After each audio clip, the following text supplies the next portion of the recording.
Hey everybody, welcome back to Kiki Loves Nigeria. How's everybody doing? I am doing lovely. I've had a great Saturday. I hope you guys have had a wonderful day. Please let me know if you can hear me. Please let me know. Oh, let me put this. Hold on, y'all. I forgot. I got to put this link in the description box or the comment box, whatever you call it. So, okay. So when Kelisha gets here, she can come on here. Okay. So, Kelisha, whenever you get here, the link is in the description box. So you just come on, and if you, she has a YouTube channel, y'all, so she might know how to do it. I'm not sure, but Kelisha, if you don't, if this is your first time, oh, it's StreamYard. If you've never used StreamYard, you have to give it permission. Okay, so you got to go through this whole thing about giving it access to your camera and to your microphone. All right, so we are waiting for Kelisha to come on here. My name is Kiki Loves Nigeria. I want to welcome everybody to our show. Tonight we are still deep down, deep in this rabbit hole called Life with the Kings. And oh my God, when I first started this, I had no idea what I was getting myself into. None.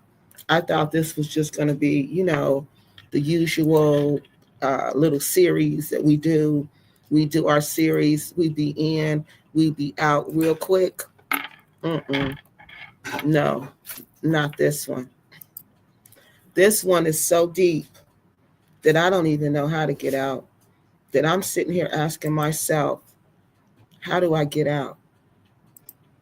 Every time, every day, just about every other day, every day, somebody's contacting me about their experience with Dan. Okay, Kelisha's here, y'all. Every day, somebody's doing that. Okay, hey, Kelisha, Hello. what? Greetings, greetings. Hey, lady, how you doing? I'm giving thanks for another day. Thank you for Oh, having me. no, thank you for coming. So, I everybody, said this I would. I'm a woman of my word. I see. Thank you so much, Kelisha. So, everybody, this is Kelisha. And Kelisha's one of the people who contacted me about her experience with Daniel. Okay, and she was so gracious enough to come here and actually share that experience with you all because Kelisha, it's important that people hear you say what happened to you. You know what I mean? Because Yeah, it's better for them to hear you than to hear me. I mean, I'm okay, but to hear you say it, it adds more validity to it. So thank you so much, for coming because I know this is really a tough situation for everybody involved. Okay, so true. everybody, we're gonna let Kelisha talk, and Kelisha, what I'll do is I'll let you just tell your story, and then if I have questions, then I'll ask you the questions. Is that okay for clarity? Sure. Okay. Yeah, that makes sense. Thank you Okay. so much. Okay. Um, Greetings, Yeah. everybody.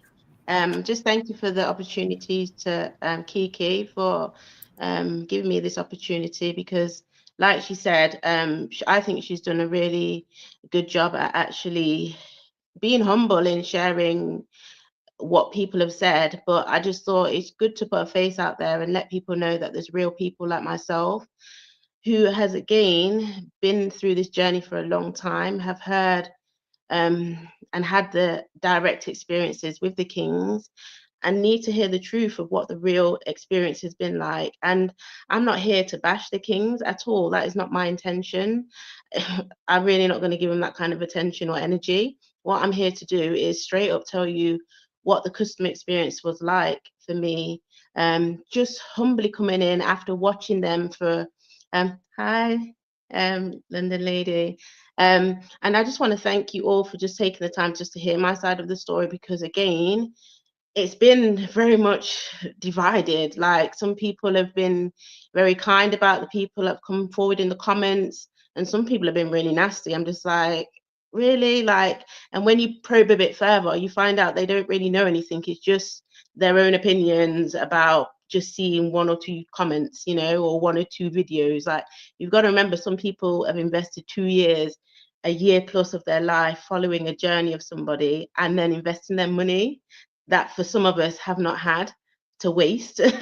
So good evening, Joy. So yeah, so I just want to kind of put that part out there.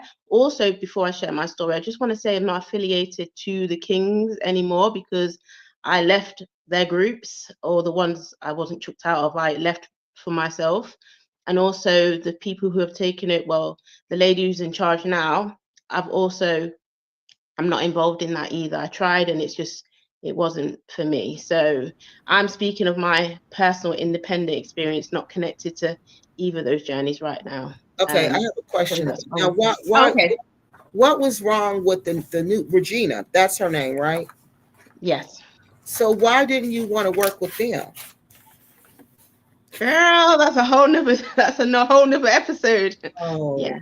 Yeah. It's a whole, it's a lot. And like I said, Hmm. I think if we deal with the King's part today, and Yeah. then I'm happy to come back and talk about that part at another date. But I think they're two separate situations, but Okay. they are important ones as well, because there are people that might want to go forward with them. So if people want Right. to hear my experience on that side of trying to go with her, then fair enough as well. If you want to go to that, then I'm happy to go there. But I think if we separate, because I don't want it to be blurred lines, I tried with the Kings for over a year, and I tried with her, you know, and the team for yeah, a few weeks or less than a month, I think it was. So yeah, we can come back to that. Okay. Okay. Go ahead. Thank you. Yeah, thank you. So for me, I was I was in a bad situation. I was in hospital with a brain illness, like trauma from being in a narcissistic marriage, which I Hmm. didn't realize at the time. And back in July 2023, my body just shut down on me. I had to learn to walk again, talk properly again. I had 20 plus symptoms going on in my body, and it was really scary. So fast forward, I was looking at, like, how do I repair everything? How do I get to a place where I'm able to rebuild my life? Because I felt like this was a real big call to action. Like, I could have not come out of that hospital. So how do I get to a place where I'm able to rebuild and heal? And I'd already been shown that Africa was part of my journey, that I would return there, or at least try there and experience that lifestyle. And I say that because you mentioned a few times, Kiki, that a lot of people had an emotional pull to the Kings. And I'm agreeing with that. I'm absolutely putting my hand up and say, you know what? I knew it was Ghana. I didn't necessarily know it was going to be through the Kings, but Hmm. I was pulled in Hmm. emotionally to the Kings. I'm going to admit that. I'm not going to pretend, oh no, it wasn't. No, I was.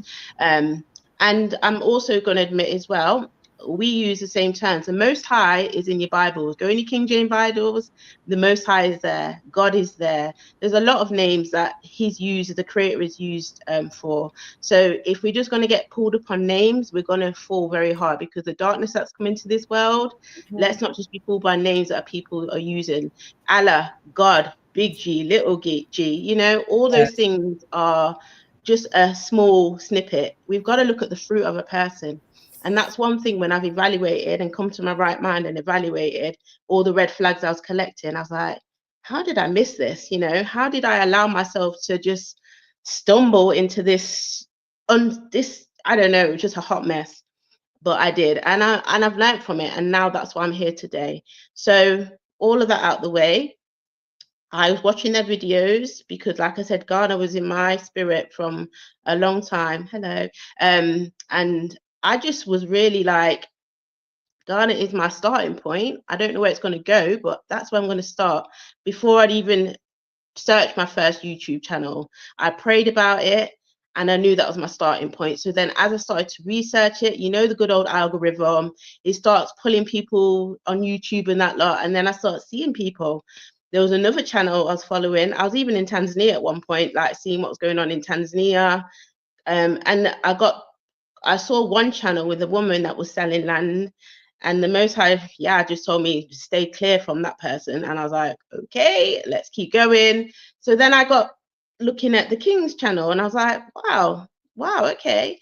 and they just seemed really like real. Like, they weren't pretending anything. It wasn't a big kind of, they were just showing humility in terms of like, they've been in a tent, you know, they've come from humble beginnings. And I was just like, oh wow, they've got children that they're showing on camera. So I was really just relating on being a wife, being a mother, having children. So I was like just watching them for a few months. And then I reached out to them on their channel, and I just put a message saying that, yeah, I'm going to be in touch, you know, I'm really interested. But then I didn't get in touch with them for a couple of weeks, because again, I was like, after I'd kind of come out of the emotion of, I was like, is this really the right thing to do? But then I was like, you know what, let me just make an inquiry, then that will give me more of an idea of whether this is the direction I need to take. So I did an inquiry. This was back in August.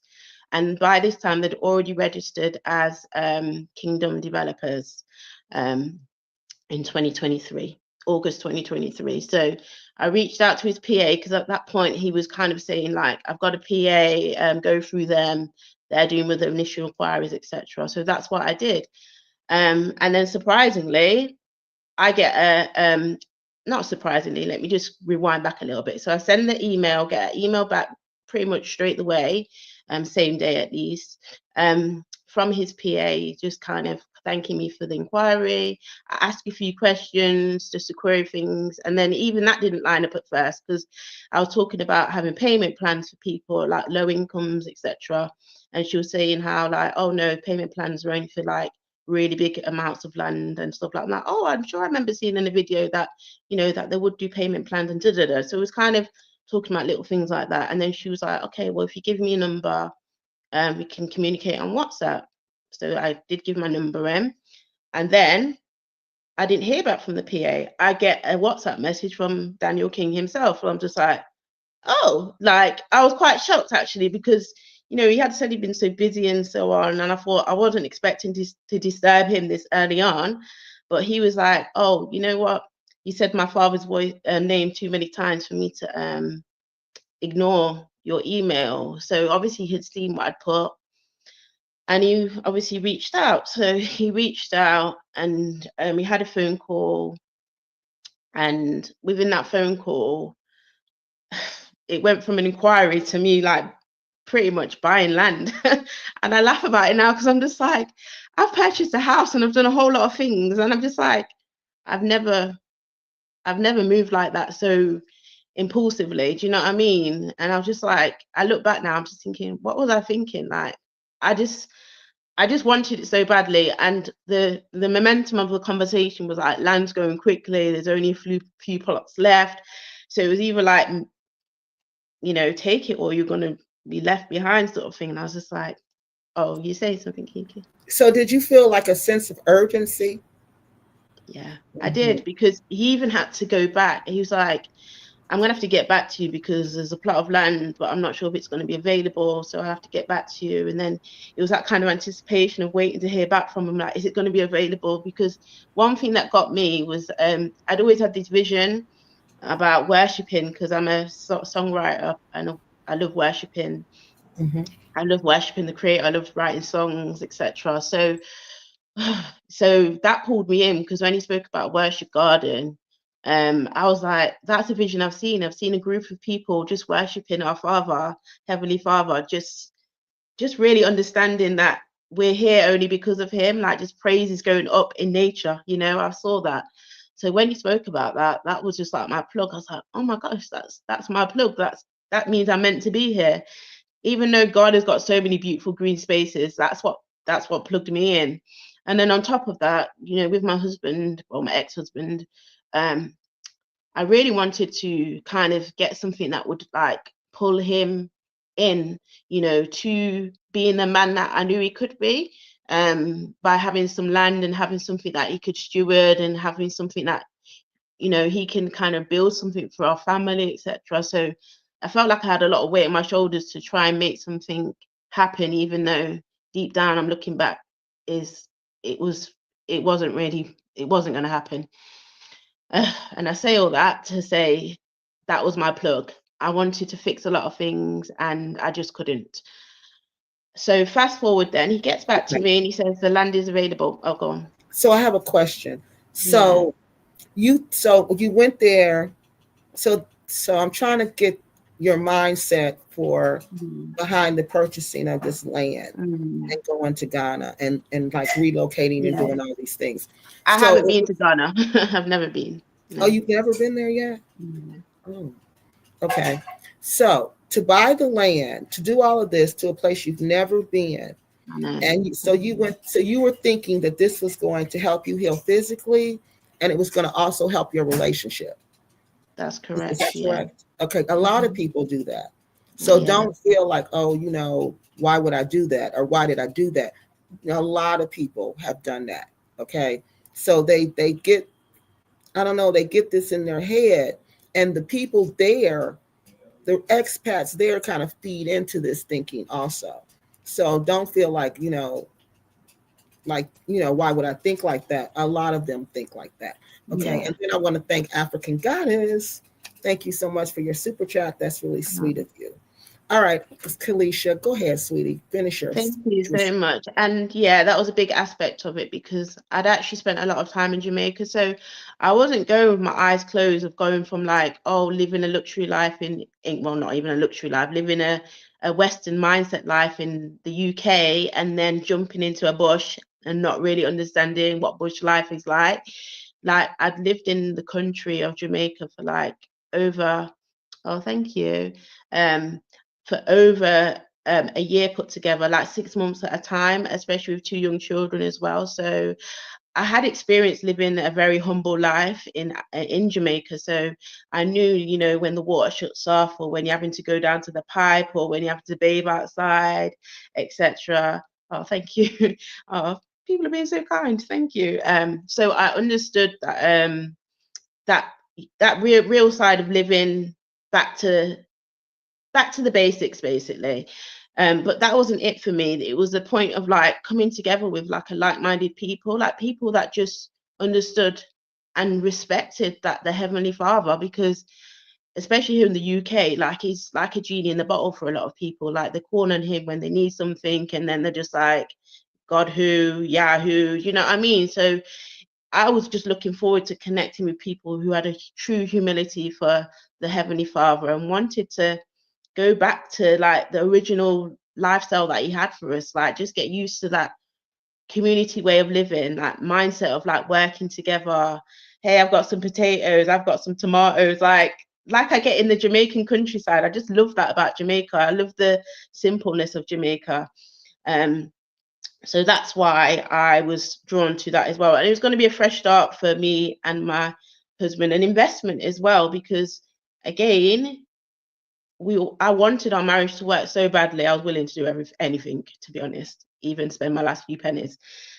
So yes, he got back to me and said that the land is available. I'm just going to look back on my WhatsApp just to retract my mind. He got back to me, say yes, land's available, and he was like, it's over to you now to decide what to do. So I did speak to my then husband about it, and he was like, yeah, but what if this is a scam? And I was like, and I was like encouraging him, like, because again, his faith is very, very yeah, not really, yeah, I don't know how to explain him, but yeah, it's another story.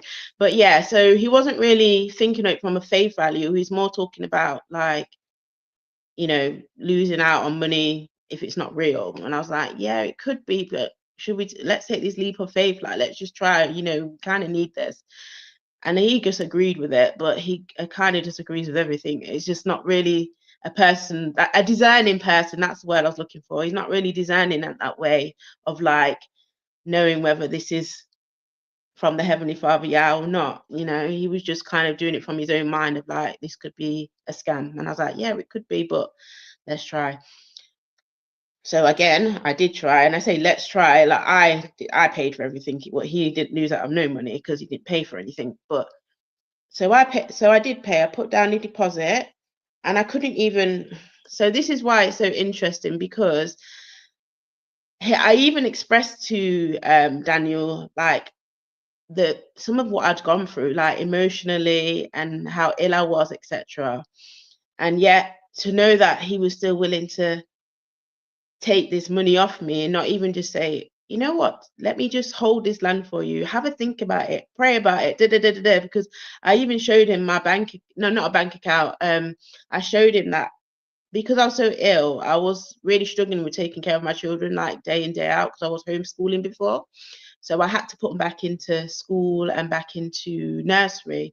So they'd given me a quote to pay for like the following week. And it was literally nearly all of my funds. But then it was almost nearly the same amount that Daniel was asking for. So I even sent them a screenshot of my phone saying, look, I'm not even going to pay this. I'm going to retract this payment for my own like health, to try and get some respite, etc., and pay for this land in faith. Like, that's kind of what I was trying to show him.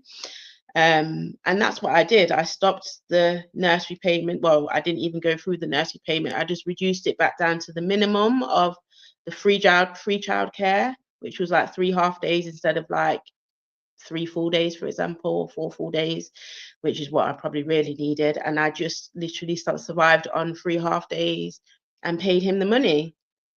Now, when I paid him the money, let me just go back to that. When I paid him the money, he then said to me within 2 to 4 weeks, I think he said, that's when paperwork would come through. And you've just got to have patience, faith. Because like I said, that first time, the first part of that was a phone conversation. But when he got back to me to say the land is available, that was a voice note. And with Kiki's permission, I do want to say I've got a link, an unlisted link on my channel, which I just don't want to put some attention to this right now on my channel, because I'm just in a different space. I've literally just told family and friends that I was in a narcissistic relationship for 16 years. And I've just been brave enough to get that out. And then if I say I've been land scammed as well, they're just going to be like out of their minds. Like, so I'm just trying to go into this slowly. So I put it on my channel unlisted, but it is available as a link. So if you've got the link, if Kiki wants to put it on her channel, then you can see what I'm talking about here as well. That's up to Kiki. But yeah, or you can reach out to me as well for the link. But I want to go to the WhatsApp because I think it's important that you see this part of the story for me, which again, I do have my phone here because I'm literally trying to show you something quite significant. Because let me just go back to the payment. So I did pay, and I just want to get the date of when I paid, because these dates are significant when I'm looking back. And he did give me a receipt which showed, hey, this is your deposit, or part deposit. And then he asked for my details, he asked for my email address, and he told me this is what you'll be getting, which was like a whole Yehuda village pack, which will have all the policies and procedures in, and a manual, etc. Never got that. And then he also gave me a link to the Telegram group to say and introduce myself. So for me, I'm like, oh, okay, this is all looking quite good. You know what I mean? He's being responsive, and he's sending me a receipt. He's put our names on it. And I paid, yeah, that was it. I paid £450. That was my first payment on the 31st of August. Bearing in mind, I spoke to him on the 31st of August. So I've gone from emailing the PA on the 30th as a land inquiry to purchasing land after my first phone call on the 31st. So you can see very much it was a very reactive purchase. I put my hands up. Yeah. And he sent me like a map of the land of like where I would be. Yes. Did you want to say something, Kiki? Yeah. Sorry. Go ahead. Oh, yeah. So he sent me, and then he was like, and this is where I was showing him, that's like how much I've got to pay for nursery, but I'm going to cancel that. So I'm just showing you some like receipts that I've got actual evidence. And then I showed him what was in my bank. I'm not even kidding you. So I literally showed him that's what I have left, but I'm going to give you 450 of that 508.61 pounds and 12 pence I have. I'm going to give you 450. And this is what I wrote, which is quite significant. So it says, Shalom, I sent 450. Please accept the £50 as a gift of thanks from my family to yours. The rest towards the deposit. So £400 was a deposit and £50 was a gift to them. Just saying thank you, because obviously on their videos and that lot, to me, I was like, you guys are putting out a lot. You're putting in the effort to try and get people, you know, confident to connect. You're trying to do things on the land and trying to get things ready. So I was just showing my heart as that even when I have so little myself, I will still, that's the kind of person I am, which is probably why I attract narcissists, because I've just got a really big heart, a giving heart. So yeah, so you can imagine what I was left with after giving that much money away. And I don't say that to gloat. I'm just showing that my humility in this was never to kind of be boastful about, oh, I always knew along there was a scam. I didn't. I'm not going to pretend that. And then I said, yeah, willing, I'll pay the rest in September. And that's what I did. So, and he said that he's received it. Sister, thank you, much appreciated. I'll get a receipt to you shortly. Like I said, he did get a receipt to me that same day. And then he gave me the Telegram thing. He told me that I get policies and procedures. Didn't get that, like I said. And then fast forward to now, it's the 5th of September. And yeah, it's the 5th of September. And what did he say to me then? Oh, yeah, I just sent some encouragement to him.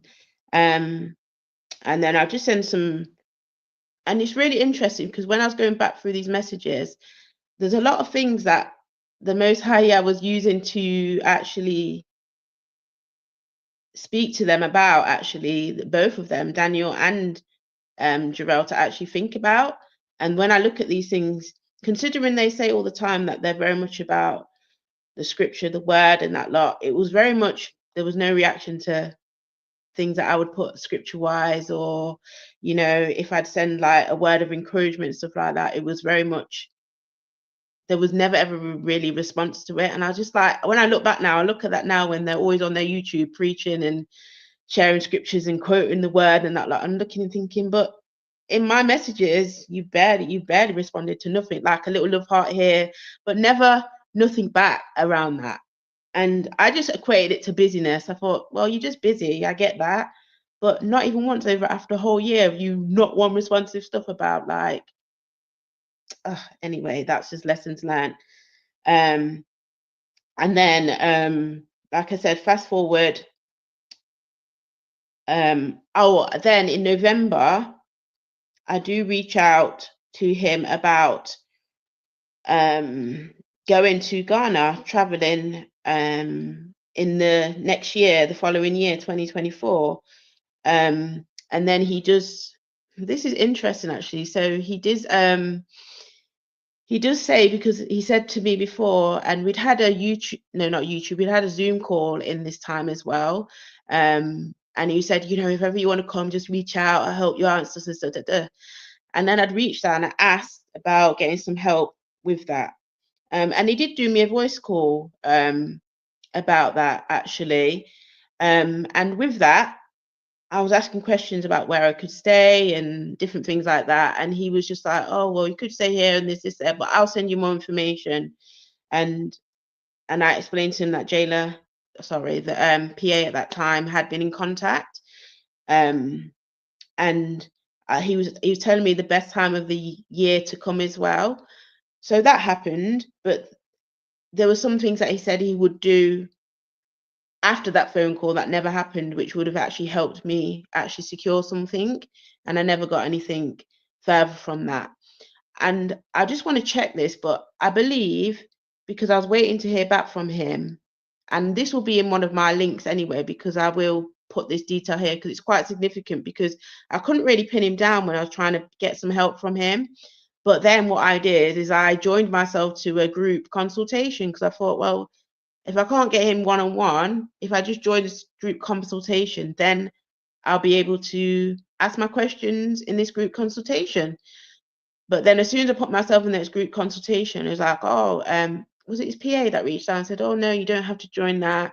And this would have been obviously with new people. So I would have heard his new spiel of how he's getting people in and, you know, and all the rest of it. So when I did that, for some reason, that got his attention. And then he was like, oh, no, you don't have to book another consultation again, you know. And then I think that's when he made time to contact me. so he probably didn't want me. I don't know if he didn't want me in the group consultation with the new people, hearing his new sale. I don't even know. I'm probably just digging too deep into this, but I'm like, it's interesting that after I was going to reach out via the group chat and just join that, then he was like in touch and then able to make a call and that to me. So I found that interesting. But fast forward, actually, because this is quite important, is that after I'd made my last payment, because I did wobble a bit, because I was like, I really had a moment where I was like, what am I doing? Like, I just had a moment of revelation, like, have I made a big mistake here? Like, what am I doing? Like, this is a lot of money. This Mhm. is getting a bit weird, because like then again a bridge had come into it. In this phone call I had Right. originally, I wasn't told nothing about a bridge, paying for no Mhm. bridge. But I did put some money towards a bridge, because I was like, hey, I'm not going to be ready right now to be building. But there's people in the group saying that they're ready. What's happening? What's happening? And I Mhm. hear me just trying to be another encouraging person, not even finished paying for my land. But hey, here's £100 towards the bridge, you know. But then still nothing came from the bridge. Yeah. A question. Yeah. Joy wants to know, were they encouraging you to make a payment by faith? Well, I think the whole journey was a faith journey. That's Mm-hmm. how I got pulled into it. Like it was, this rites of passage, you've got to have faith in us, you've got to. So I do believe it was a payment by faith, because it all was a faith thing, like the whole thing. And then when I've actually connected with other people, like there's people very similar to me, like single mothers, and there's a lot of people like elderly or older age people, retired people, however you want to see yourself. But Mm-hmm. when I looked at the demographics of a lot of people, it was like there were a lot of people that had similar stories to me, and I'm just like, oh my gosh, like it's just not me targeted as like a semi-single mother or financially single mother kind of thing, even though I was in a marriage back then. Like it was like it seems to be a certain type of demographic that he appealed Yeah. to, Mm-hmm. and that's just my opinion. So yeah, it was definitely a faith call, because even that interaction around like, oh, I'm going to leave that with you now, but things are going quick, and it was like that kind of like, Mm-hmm. oh, I've got to make this leap of faith or else I'll lose out. Do you know what I mean? Because everything's Mm-hmm. going really quick. So definitely, definitely. But Now, if I roll on to December, oh, go on, go on. something else I'm just Yeah, not clear about. yeah. Why, if you all were purchasing the land and it was a business deal, a business transaction, why did you have to use faith? What were you using the faith for? That's what I didn't get. I can't understand that part. Can you explain that for me? Yeah.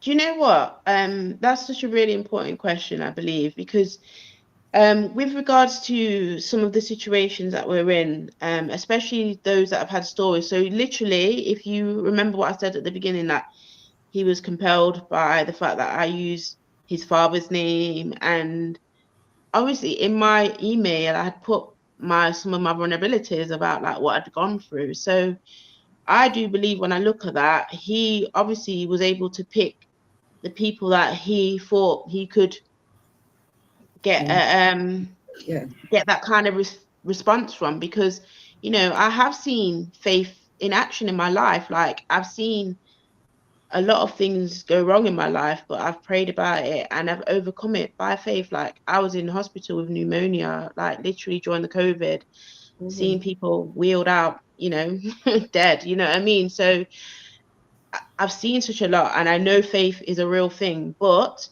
it's where you put your faith and who you put your faith in. Like I think that's a blurred line for some people. Like, what is Mm-hmm. your faith in? Like, is your faith in the right place? Because I think your faith can be in the wrong place, in the wrong people, and in the wrong positionings. Because for me, when I look at where I put my faith, Mm-hmm. I do realize now it wasn't really in the right place. Um, and But I don't say that in a bad. Oh, God. what were you guys using the faith for? Like faith, like you're believing in something that Yeah, is difficult to get, or something that is you don't yeah, have right now. So you all bought the land. You gave them the money for the land.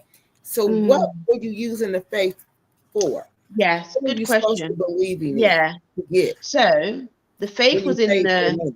the vision of the experience of like actually leaving the Babylon, as they call it, way of life. Like there's a lot of people who have just been called back to the simplicity of life. And that's not necessarily Ghana itself. Like some people want to go to different places in the world, but the rat race of living in this Western lifestyle is grating on some people. I know my health is so much better when I've been in Jamaica, for example. The fresh fruit, the simple way of lifestyle, the more quiet, laid back way of living. Like I've benefited such a lot when I'm there, you know. My Mm-hmm. breathing's better. I have to use my inhalers a lot less. But going back to the faith side of it, for me, it was almost that unknown part. It was that kind of unknown part that pulled me. Like, but I don't think it pulled me correctly. Like at that time, Mm-hmm. it turned into a blind faith in in man, not in yeah. And that is the difference which I'm trying to explain to people. It's like, who was your faith truly in? Was it in the kings, or was this a faith that the actual creator of all was telling you to step into? And that's why I'm saying I blurred the lines myself in what this faith really was, you know, because we see in part as human beings, like our heavenly father will give us so much just to encourage us. So he'll be like, say for example, there's a job that you want Mm-hmm. and you've seen that, yeah, I've trained up in this and yeah, I can do this. So you have the faith, like, I'm going to go for this interview. I'm going to believe that this job is mine or whatever. Do you know what I mean? But ultimately, you're not going to, for me, you're not going to get to that place of like putting all your hopes in this kind of interviewer and thinking that this interviewer is going to, you know, get the job for you or da da da da da. Whereas I believe this is where it went wrong with the King's method, because the King's almost held everything, held all the power, like in this whole process. And I think that's where people started to put too much trust in them and not doing their own due diligence, because they came across like they're just so put together. Yeah, Question: naivety. how do they hold all the power when this is a business deal? Like when you pay for the land, you don't actually get your land. Is that what happens? You don't actually get it. You just pay for it and you don't actually physically get your land. You don't get it. Is that what happens? And you're using the faith and being patient and hoping that he's going to give it to you? Because that's how it sounds to me. Like, and what is this rite of passage? He talks about that too, that like getting to this land is a rite of passage. What does that mean? Because this is Yeah, a business deal. You pay yeah, your money, you get your land. I don't hmm understand the faith. I don't understand the patience part. And I don't hmm understand the rites of passage. yeah, So, what is all that? What does that yeah, mean? exactly. And that's why I had to go back to the drawing board and ask myself that question too. And I'm Mm-hmm. going to come back to that part of like me pulling out of it at one point. The faith was in them. The faith was not in the creator of all. That's what I'm trying to get to. Like they Uh-huh. wanted the faith to be in them. Like Mm-hmm. they wanted the glory to go to them. They wanted the the accolades to go to them. They made this happen. They're the ones that got this to, you get what I mean? So even though they kept talking about the most high, the most high, the most high, what they really wanted is you to bow down to them Yes. and you to want to you to need them. And I have to, and I've said this before, like I do believe some sorcery was involved. I'm not even gonna pretend about that, because for me, I had to snap out of it and I had to repent of everything that I was pulled into, Mm-hmm. from the music that they play in the video sometimes, from the way he used to change his voice and speak this kind of lullaby Wait a talk minute. and Wait a all this. minute. Wait a Like, minute. oh, go on. I'm sorry. No, it's okay. I'm happy for you to. The Yeah. music. Tell me about Mm. the music he used to play in the video. When what kind of music did he play? Well, for me, being somebody who is a praise and worshiper and songwriter, for me, they're very things that I'm very sensitive to. Sound, the vibration, the noise, certain noises and certain vibrations and stuff like that. I can design that very, very strongly because that is my gifting of music. So there's certain the videos I used to play and the music I used to put behind it and the feeling that it used to give you and stuff like that, and then his voice on top of it. It used to just Yeah. create this atmosphere of just like you're being pulled in. It's like Yeah. this story, there's this momentum going, and there's just a lot Yeah. of feelings in it. Like there's a lot of feelings in there. Like you're pulled into it. Yes. That's I know the only exactly way I what can you're describe talking it. about. When I first watched his videos, it was like that. It was his Mm, music he was playing, and it was his voice. You're yeah, absolutely right. And Daniel knows a lot about music because remember, he was in the music industry. correct. When he wasn't in the music industry for good, he was on the bad team, on the bad train, as I like to say. So he was Agreed. riding on the bad train. So he Hmm. knows how to manipulate the music to control people's mind and to make people feel a certain way. Yeah, Right. So, absolutely. yeah, so And go then ahead. and then your second question about was it rites of passage? Yeah. Explain it. Yeah. So this rites of passage thing, again, it just kept popping up out of nowhere really. The fact that what they've had to go through, you have to go through too. I didn't quite fully get that myself, if I'm being honest. I don't really want to pretend I understand where they're coming from with that. But for me, personally, I was just like, I'm not expecting this to be easy. I don't know Ghana. I don't know the process. And because they were explaining that, you know what, we've had to go through this, we've had to go through that, we've had to go through this. So they was kind of make it come across like, hey, you've got the easy deal of this because we've already done the hard work for you. So that's the other side of it. It was like, hey, you've not even got to go through what we've gone through because we've done that through our rites of passage. Yours is going to be minor compared to what we've gone through because we've done the book of it for you. So that was really like the angle they were kind of coming at it from in my point of view.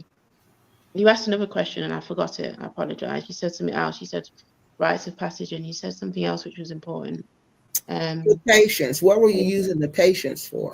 oh, see, He this is the part keeps that saying that all the time. That he scolds you guys for not using patience. Like when you would yeah, question him about things. yeah, Like one Zoom video I have, you weren't in there, but a lady named Teresa was her husband was in there. Regina was mm, in there. Another lady was in there. I yeah, can't Kimberly, and they were just asking valid questions. Like she was mm, saying, he was saying things about like they had to give 10 meters, I guess 10 meters, I don't know, 10 meters of the land of your land um, had to go to the state of Ghana. Well, for the road. So Kimberly was asking him, you know, she said that isn't the law. That's not what the law says. So then she asked Daniel, was that the law? Daniel could not even answer that question. He basically said mm, it's his, he just made it up. Him and his friends just basically made it up and it's just their law.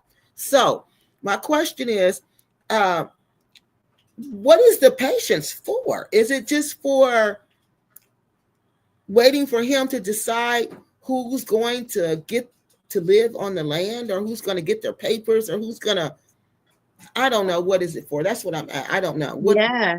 patience what are you guys patiently waiting for when you've already paid Daniel the money? So what are you patiently waiting for? Because I'm so confused.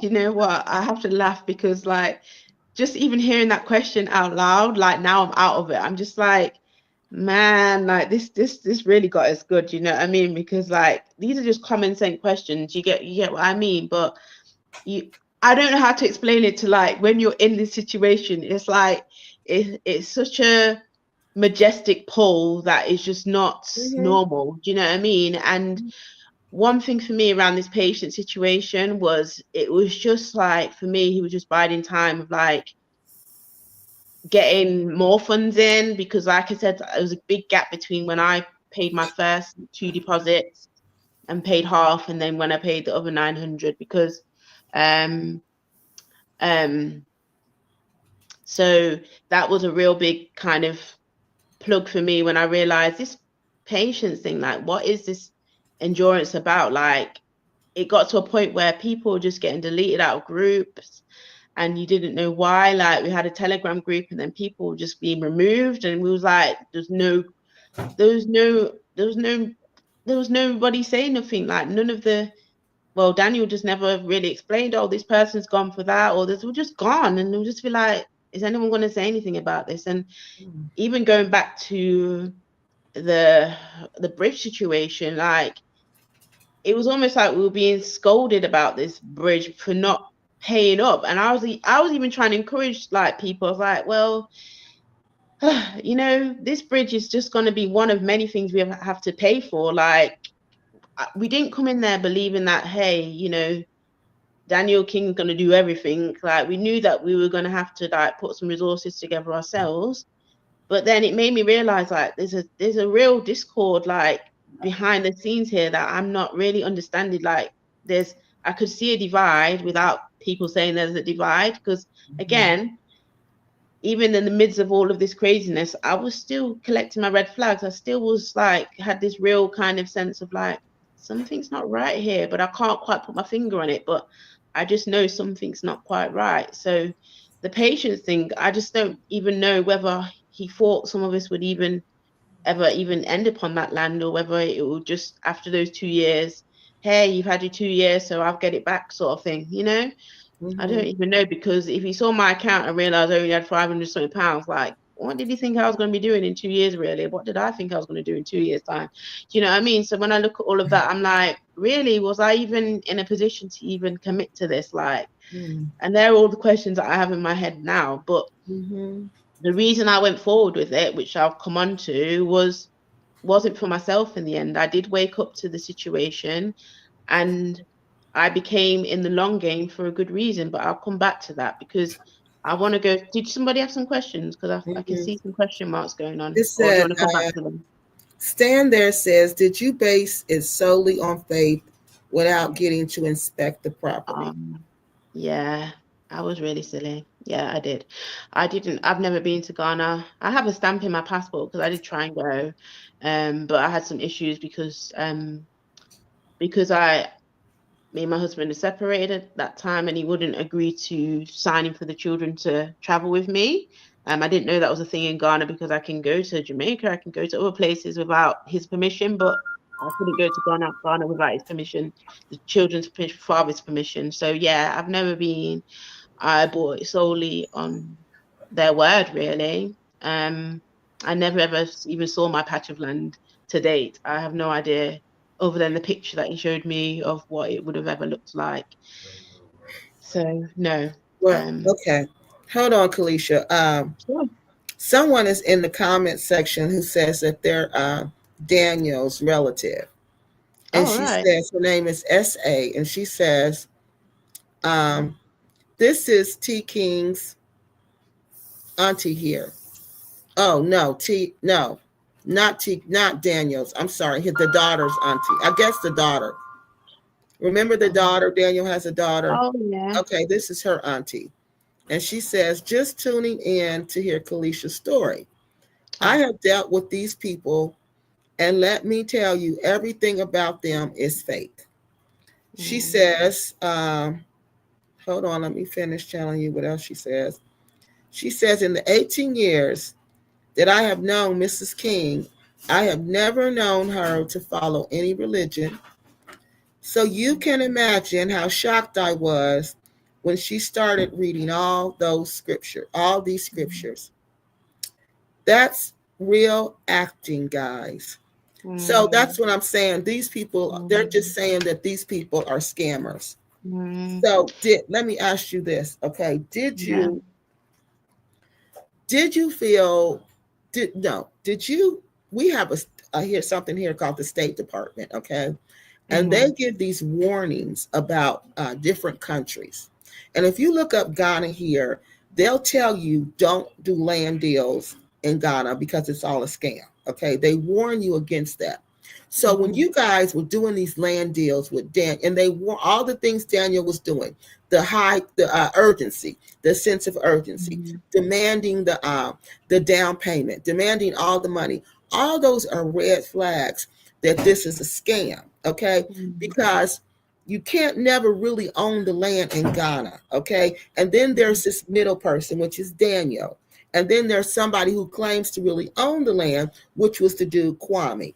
So it was all just this big scam that the State Department warned you about. So I'm wondering, do they have something like that where you're from? And if so, Mm. did you look on anything like that to see if they were warning you about land scams in Ghana? You know what? I didn't at all. And this is why I have to kind of hit myself the side of the head sometimes and think, what was I doing? But Mm-hmm. this is what I'm saying about the vulnerability I was in, because I literally just come out of hospital the month before with a Yes. brain illness, which literally I had to learn to chew food without choking and swallowing. I had to learn to walk again. I was on crutches, and I was trying to like scrape together a marriage. Like there was a lot going on for me. So I was just looking in all the wrong places. And like I said, I'd been following their journey for a little while. And I just thought this is going to be a fresh start for the whole family, for us all to have something to look forward to in the future. So I didn't do my due diligence at all, because I had I had every right to just, as soon as he said, hey, that urgency, because I can't say, oh, he forced me to buy the land, because I'd be lying. I'm not a liar. But I would say, like, he did so without saying so. Like, he just made the urgency feel very urgent. And he just made, you know, you feeling like you walk away from this, you're walking away from a fresh start, a brand new opportunity, all the Mm-hmm. things that you're yearning for. Do you know what I mean? Mm-hmm. Especially for me, I've just come out of hospital the month before, so Right. it really was overwhelming. And then I Mm-hmm. felt like, you know what have I got to lose? I'm already at rock bottom right now, so this is going to be a positive step in the right direction. So Yeah. had I stopped and said, no, I'm not going to do this, I'm actually going to do some research, I'm going to, because I was literally just early on in my research of Ghana itself, and like just going to the right people to do this. Normally, I have been a development worker, so this is why it sounds silly, because my occupation previously has been a development worker, which is work with small to medium businesses, some national businesses actually, startup businesses, and putting things together, and not necessarily me myself putting all the things together, but working with another team. I used to work around the volunteer side of it actually, Mm-hmm. getting companies involved, and helping them to maintain their company, their businesses, etc. So even from a professional side of it, I should have just knew better. But Mm-hmm. somewhere the lines got blurred, like my emotions got the better of me and lines got blurred. So I take that as a hard lesson, and that's why I'm here today, to say that, there's a lot of people that were plugged into this via an emotional plug-in. Do you know what I mean? Especially because it's been quite isolating, like meeting people who have that light mind of just wanting to live righteously. Do you know what I mean? There's so many people that are just, there's so much darkness out there, especially in the UK. There's a lot of darkness and a lot of people that are just not Mm-hmm. very nice. Even my own family, like, not in a horrible way, but there's just people just living for themselves. So for me, when I look at the world and I look at everything, I'm just like, I just want to meet some people that just want to live a humble life. Do you know what I mean? Not just out to just stamp on people to get higher or get noticed or get bigger. I just wanted to live humbly. Mm-hmm. And I was, the plugin as well was the community. Like he spoke about a faith-based community of people that he can connect you with, that will be that kind of people that do want to, have this vision of just living humbly, building together and building a community that you can have your children outside and not worry if they're going to have Mm-hmm. anything happen to them. Do you know what I mean? So all of Mm-hmm. those things were in my mind, and I didn't get any of that. Even the community, like when I joined the YouTube, not the YouTube, when I joined the Telegram group, I was like, what is this? It was so frosty, and I even put it in there. I don't even think I have a screenshot of it, but people can attest to, people can say that it happened, because again, I was just saying how I felt. I was like, I said hello because he said introduce yourself. I introduced myself. A few people said hello. Everybody was quiet. There was like 60 odd people in there. The place was quiet. I was like, why is this place so frosty? I literally asked, why is this place so frosty? Like, what's going on? And my whole time I was there, I was trying to put encouragement there. I put poetry in there. I put some songs in there. I put some scriptures in there sometimes. And to be honest, I just got more disconnected to it because I just saw nothing happening. I wasn't having conversations that I thought I would about, about faith, about the Bible, about, life, about the children. Like there was nothing futuristic about it for me. And I just thought it's not really going anywhere. Like, what is this? Like, I was so confused and I felt like no love, if I'm being honest. There's a few people that I connected with, literally 2 or 3 people out of that 60 plus group, and I was just like, the rest of people were just quiet. Like you put something in there, people just ignore it, and I'll be like, whoa, what am I part of? Like, just really confused me. So that was even worse for me because I'd come for the community and the community wasn't there. So that did freak me out because I was like, what have I just joined? So you all were like friends. Well, I was trying to make friends, but I But you- wasn't really getting anywhere in the group, to be honest. It was so like, you guys were going to be neighbors, though, right? well, exactly. So we would put in this group, and there were separate groups. There was a group only with Yahuda village, and there was a group only with Ruby people. And I think some people might have been in both if they'd bought both in both lands. I Mm-hmm. think. But for me, I was only in Yahuda at that time, or that was what it was called at that time. So the people that I'd met in Yahuda, I still don't even really know them because, again, there was just this real detached kind of. And when new people would come in, I tried to be really friendly. And I'd Mm-hmm. even said a few times, like, oh, I know it's kind of a bit quiet here, but there's lots of different people, different walks of life, etc. Because I knew that frostiness when I first came, and then some people would put in there, and then they were gone within like a couple of weeks. They were gone, like removed. Daniel King has removed, and I'm just like, when are we going to find out where these people are gone? What's happened to them? Like, we just never did find out what happened. And I'm not completely like, I'd even watched the video where he'd done a Zoom open consultation with his people, and it had like this other people that they called auntie and uncle then, and then they were also removed from the group as well. And they were the people that were supposed to be like the leaders in the group, and and all the rest of it. And then they were just removed from the group. I was like, Mm-hmm. this person's been removed, that person's been removed. And I was like, this is weird.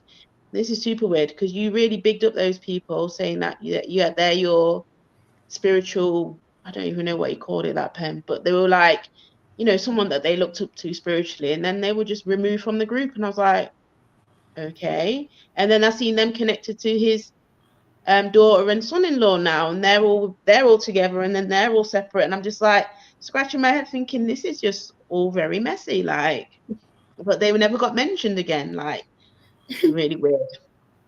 But if I go back to the payment side of thing, because this is really interesting. So I made my last payment after telling him in, when was it? Um, I've got to go back to this because this is really important, because it's all important, but this really just, when I read this back, this really just made me think, oh my gosh, they really got me good. Um, so I spoke to him on the 19th of December. Oh, hold on, let me find it. Sorry, just give me one moment because No, I just it's need to fine. find the right part.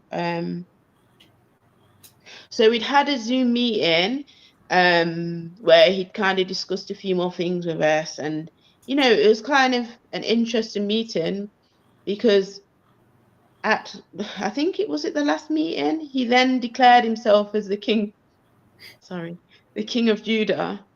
And I was like, when you're in a moment, you're like, did that just happen or did I just hear that right? And then I was like, you know what? Maybe he's talking from the fact that we all carry, if we are connected with the Heavenly Father, we carry the Holy Spirit within us. So he must be like talking about that we all carry a bit of the Father within it. That, I was trying to like justify it in my head. And then I was like, did I just hear that right? Because it was so like spontaneous. And I was just like, yeah. I was like, So wow. I have a question. Well, yeah, When he declared himself the king of Judah, yeah. nobody said anything? People Oh, just sat there? Or did anybody say anything? Well, it was really weird. Like, I don't even know how to explain it to you. It was like, that's why I had to question, did I hear correct? And I don't know if people were doing the same thing, because Mhm. with people's reactions, there wasn't really like a major reaction, because I was looking at the screens at like faces, and I was like, did that just did he just say that? Like, did he Wow. mean it like he said it, or did he just say something that's just come across in my head the wrong way? Do you get what I mean? And I was just like, Yeah. I'm trying to process it, and then I'm trying to look at other people's reactions to see whether I have interpreted that right or wrong. Like, it was just a moment of like, I didn't know whether I'm thinking of it, did I hear it the wrong way, or do you know what I mean? But then he said, oh, I'm going to explain in the video in the future, and da da da da da. And I was like looking out for this video, like, but I didn't see it for quite a while until like this recent breakout of like, yeah, he's the king of Judah, which was, yeah, shocking. But I'm not shocking as well, because like, he said a lot of things that to me has showed me exactly who he is, and he's not somebody I'm willing to follow. Um, I've just found it. Is it September? Oh, okay, yeah. So I put here that yeah, I put some stuff to him. He didn't say anything back to it. Um on the 7th of September, yeah, and then the 19th of September, what did I say? I'm muttering to myself, but I am going to put this all in my videos. It is all together, but I just need to upload. I had a problem with uploading, um, especially longer things. So, um, I'm trying to find when I made my next payment after kind of having a wobble of whether I'm meant to or not. I'm in September now. Um, oh, he was in pain. I think he'd had his ear done. This is October now. I'm in November. Oh yeah, this is when I'm asking about advice about, yeah, advice about going to Ghana. Oh, okay, so in December now, I spoke to him about me and my husband, me choosing to divorce my husband basically after just and I explained to him about, so the brain illness I have, just so people know and don't start trying to make up their own mind about it. It's called functional neurological, but I don't claim it, sorry. The brain illness I've been diagnosed with is called functional neurological disorder, which affects, it's a bit like Wi-Fi, your brain talking to your body. Sometimes there's kind of some gaps in communication, Mhm. and it's hard for your brain to give the right commands to your body. So, for example, limb weakness, or it was like having a stroke. So the left side, I'm actually left-footed and left-handed. That was my weaker side, and I struggled. I had to have physical therapy. So it's not like a brain illness like schizophrenia or any kind of. I haven't got a neurological damage.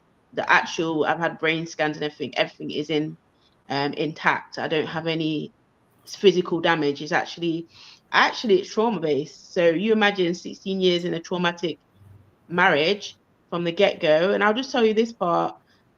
I married my husband, and he'd already impregnated another woman with twins in Oh. Jamaica. So let me just tell you that. So you can Mm. imagine, for me, it's been traumatic. I spent Um, 16 years trying to come to terms and trying to rebuild something that was just never meant to be. yeah. So, and I say this actually, and this was an important point, because I used to look my then husband in the eye with evidence, and he would look me back in the eye and lie at me. And I'd be like, I literally have evidence to say what I'm saying. I'm asking you a question, but I already have the evidence and the answer. But you're Mhm. actually looking my eye and you're lying to me. So I saw that same trait. And Daniel. Exactly. Mhm. So when I'm talking today to you people, especially those of you on the fence, I know a good liar. I know a Yeah. narcissist. I know a Let's covert talk. narcissist. Yeah, he's a narcissist. Overt narcissist. Yes. And he has the traits of it. Let me tell you that. And But his you know wife. what? You people who, once you're involved with a narcissist, it's like they can spot other narcissists can spot you, and they're Mhm. drawn to you. Yeah. And it's either you're either like how it's either your personality, it's something about you that they feel like they can manipulate. So it's very hard to get away from narcissists. So especially once you're involved with one of them, it's Hmm. like you got to cut off all your relationships, and you Yeah. can't enter in any type of relationships for like 6 months or up to a year, You get that spirit away from you, because that Exactly. narcissism spirit, it Will hovers find you. around you, and other Mm, narcs will just come up. They'll be drawn to you because Daniel is a narcissist. Him and his wife. absolutely. Yeah. Well, I don't know about Absolutely. her. I'm not going to say. I don't talk about that woman. I She don't has know nothing about traits. that woman. I can't say she has traits of it. Let me just tell you So that she has I don't traits know of what it. she is. But I got a question. Somebody had a question for you. They said, "Did you get your money back from Daniel?" Oh, okay.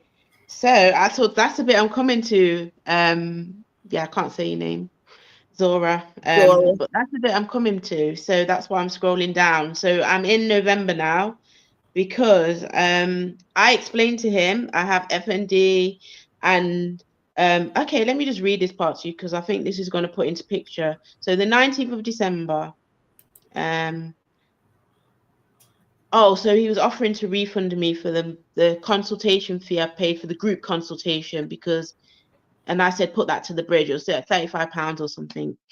So then I said to him on the 19th of December, I said, "Hi, Brother Daniel, I was going to reach out to your PA for a chat, but I thought it is going to be too hard to speak out loud about it. I pray you will keep this confidential and private. Me and my husband have separated, unfortunately, because of the reasons I said we could, which was adultery.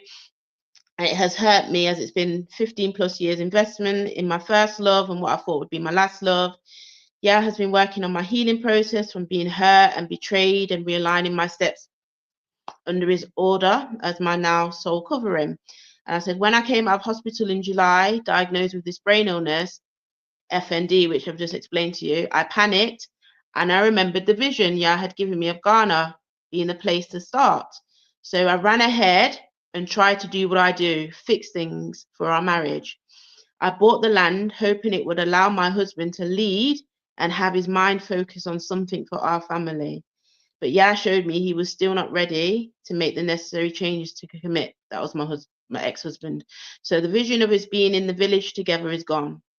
I have been saving up alone as much as I can and was ready to ask about next payment because I've paid 900, but I have another 900 to pay at this time. Um, when showed me I needed to surrender my plans back to him about Ghana. This includes the land purchase. I have been dragging my feet, checking if I'd heard correctly, and nothing has changed. The answer is the same. It's never been about any particular patch belonging to me or my family, as I'm all about Yah's kingdom, and he has enough for all his children. But I had built a connection and bought into this vision. Who is to know, I may still end up back there in the future, but for now, wants me to concentrate on healing from within and seeking his kingdom. And at the right time, he will do the adding.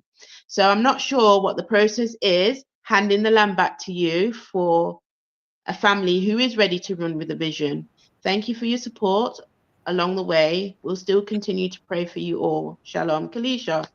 And then he put the same night, he put, "Oh, wow, I'm sorry to," I think he meant hear, he said head, but "I'm sorry to hear this.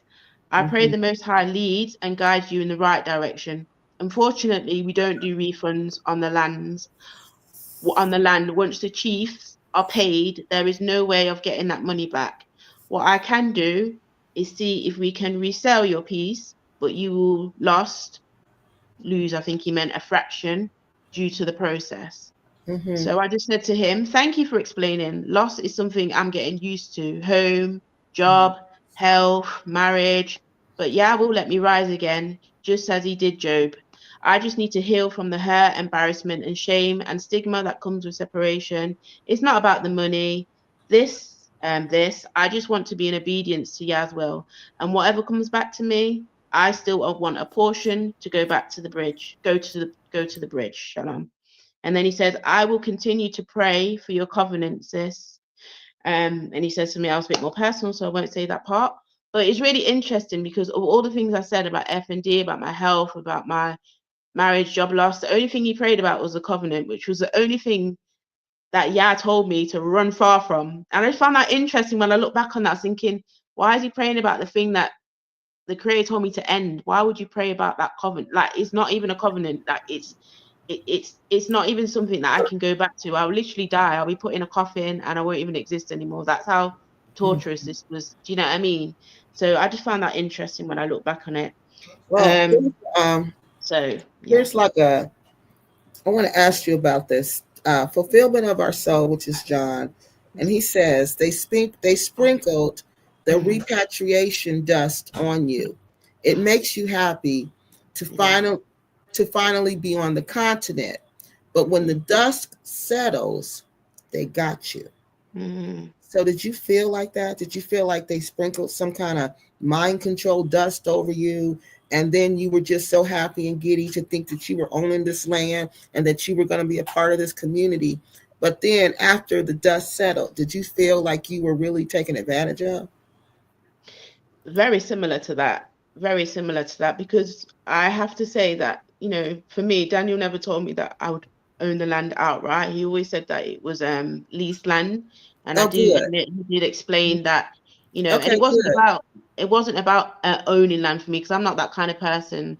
I don't need to have something outright owned. Like stewarding something was a blessing to me anyway. So he was honest about it not being my land forever to pass down forever. But he did say that it's first 50 years, and then you can actually, what's the word?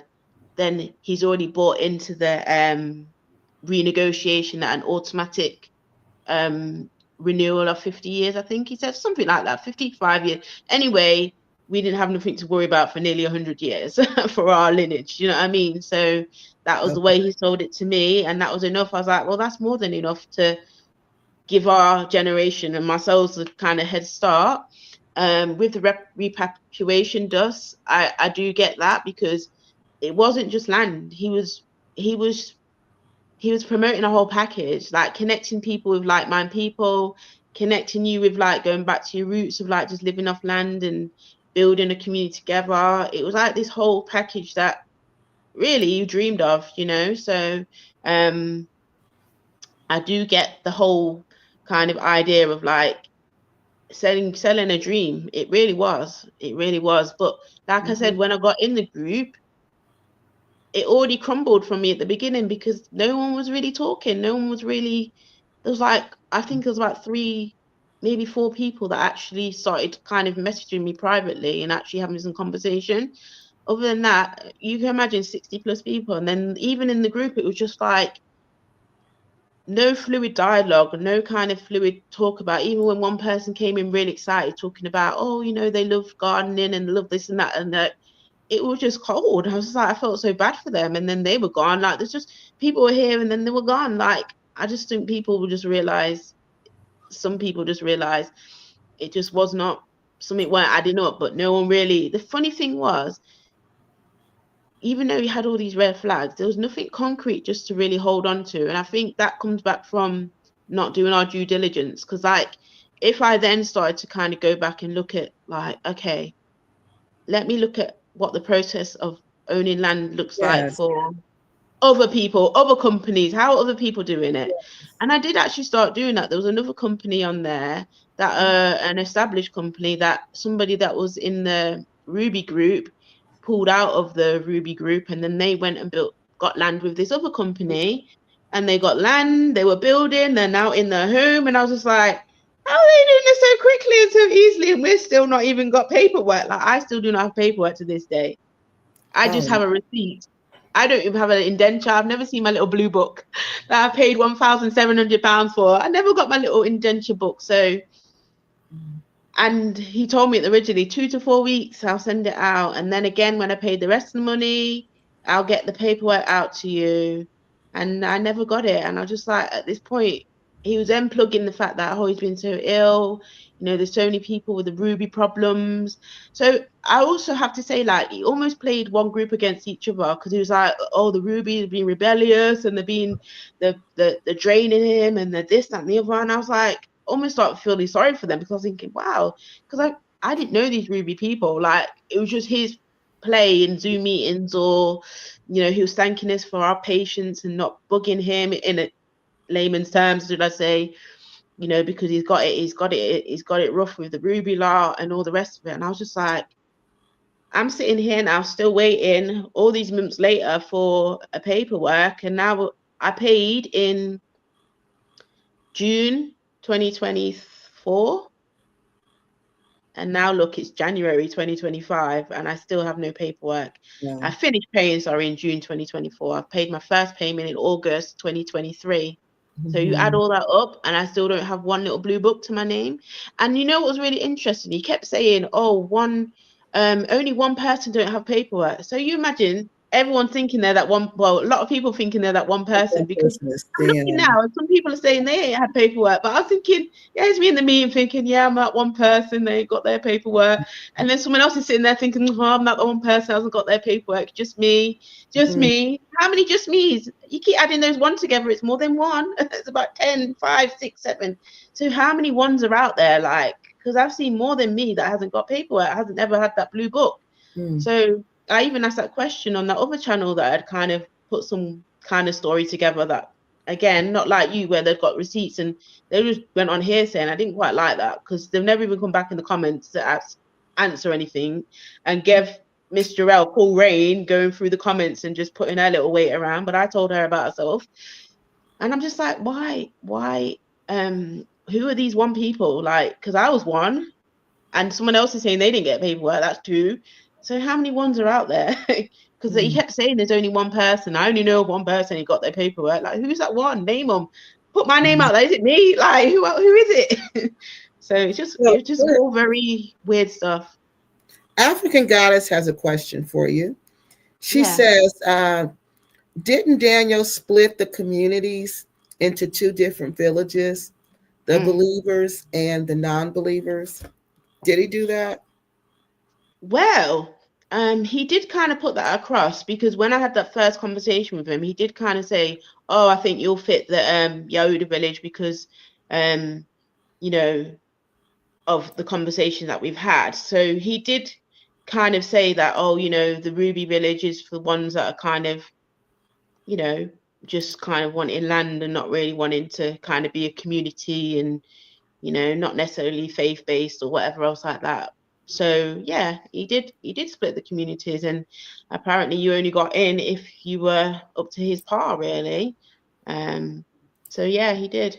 He did. I don't necessarily it's believers or non-believers, but by his standards, whoever had his faith standards or whoever didn't, that's the only way I can say it. Mhm. Because what does that mean to the most part? It's like what does that mean to him? Like, however he interpreted that is that we got split by his interpretation of whatever he decided was right for his villagers. Well, yeah, I agree that definitely not all, because like I said, that's a story I've said about people who did come out of from under the kings and went and built and have got a whole Yeah, house. You know what he I did mean? just say So that. absolutely, like there are some very good organizations out there doing what they Mhm. said they're going to do, but for some And reason, it's right. not working out with what the Mhm. king said. And this is what I'm talking about. Like, I'm not here bashing the kings. I'm telling you that their customer service from what they promised to what they've delivered has been crappy, poor, Mhm. and not fit for service, which is Exactly. why they've pulled their whole company down. Why, if your company's thriving and you fear nothing and all the rest of it, why did you dissolve your company? You didn't tell me. I'm a customer, and nobody I know knew about this. I had to then find it off your channel, Kiki. Do you know what I mean?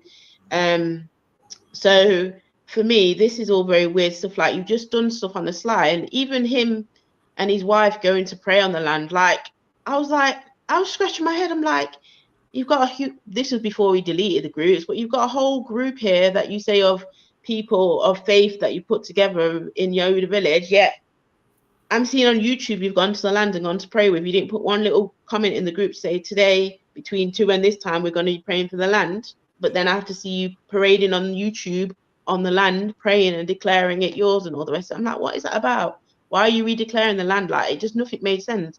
I'm hearing new names for the land on YouTube, and in our group it's quiet. There's no names mentioned in the group. I'm like, why is the names changed? Why is there no mention of, oh, the names have changed because X, Y, and Z? I'm like, and Mhm. then later on he puts, oh, these are the new names for the land. I'm like, why do we have no say on this? So it's just weird little things like that, which just not making sense to me. I was just thinking, this is just not right. Like, you're just treating us like we're nobodies when we're the people that have actually invested our money, our time, and our efforts into this this process. You know what I mean? But yet YouTube are getting more more information than us. You know, is Mm-hmm. this just a show? And then when he said recently that we don't know him or his family, I was like, what is that about? Because I thought I'd spent all these hours and all this time and all this effort getting to know your family, but now Mm-hmm. all along it was just a game, it was a show. What? So if I don't know you, what has this been all along then? A game, a show, a TV set? Like, what is this?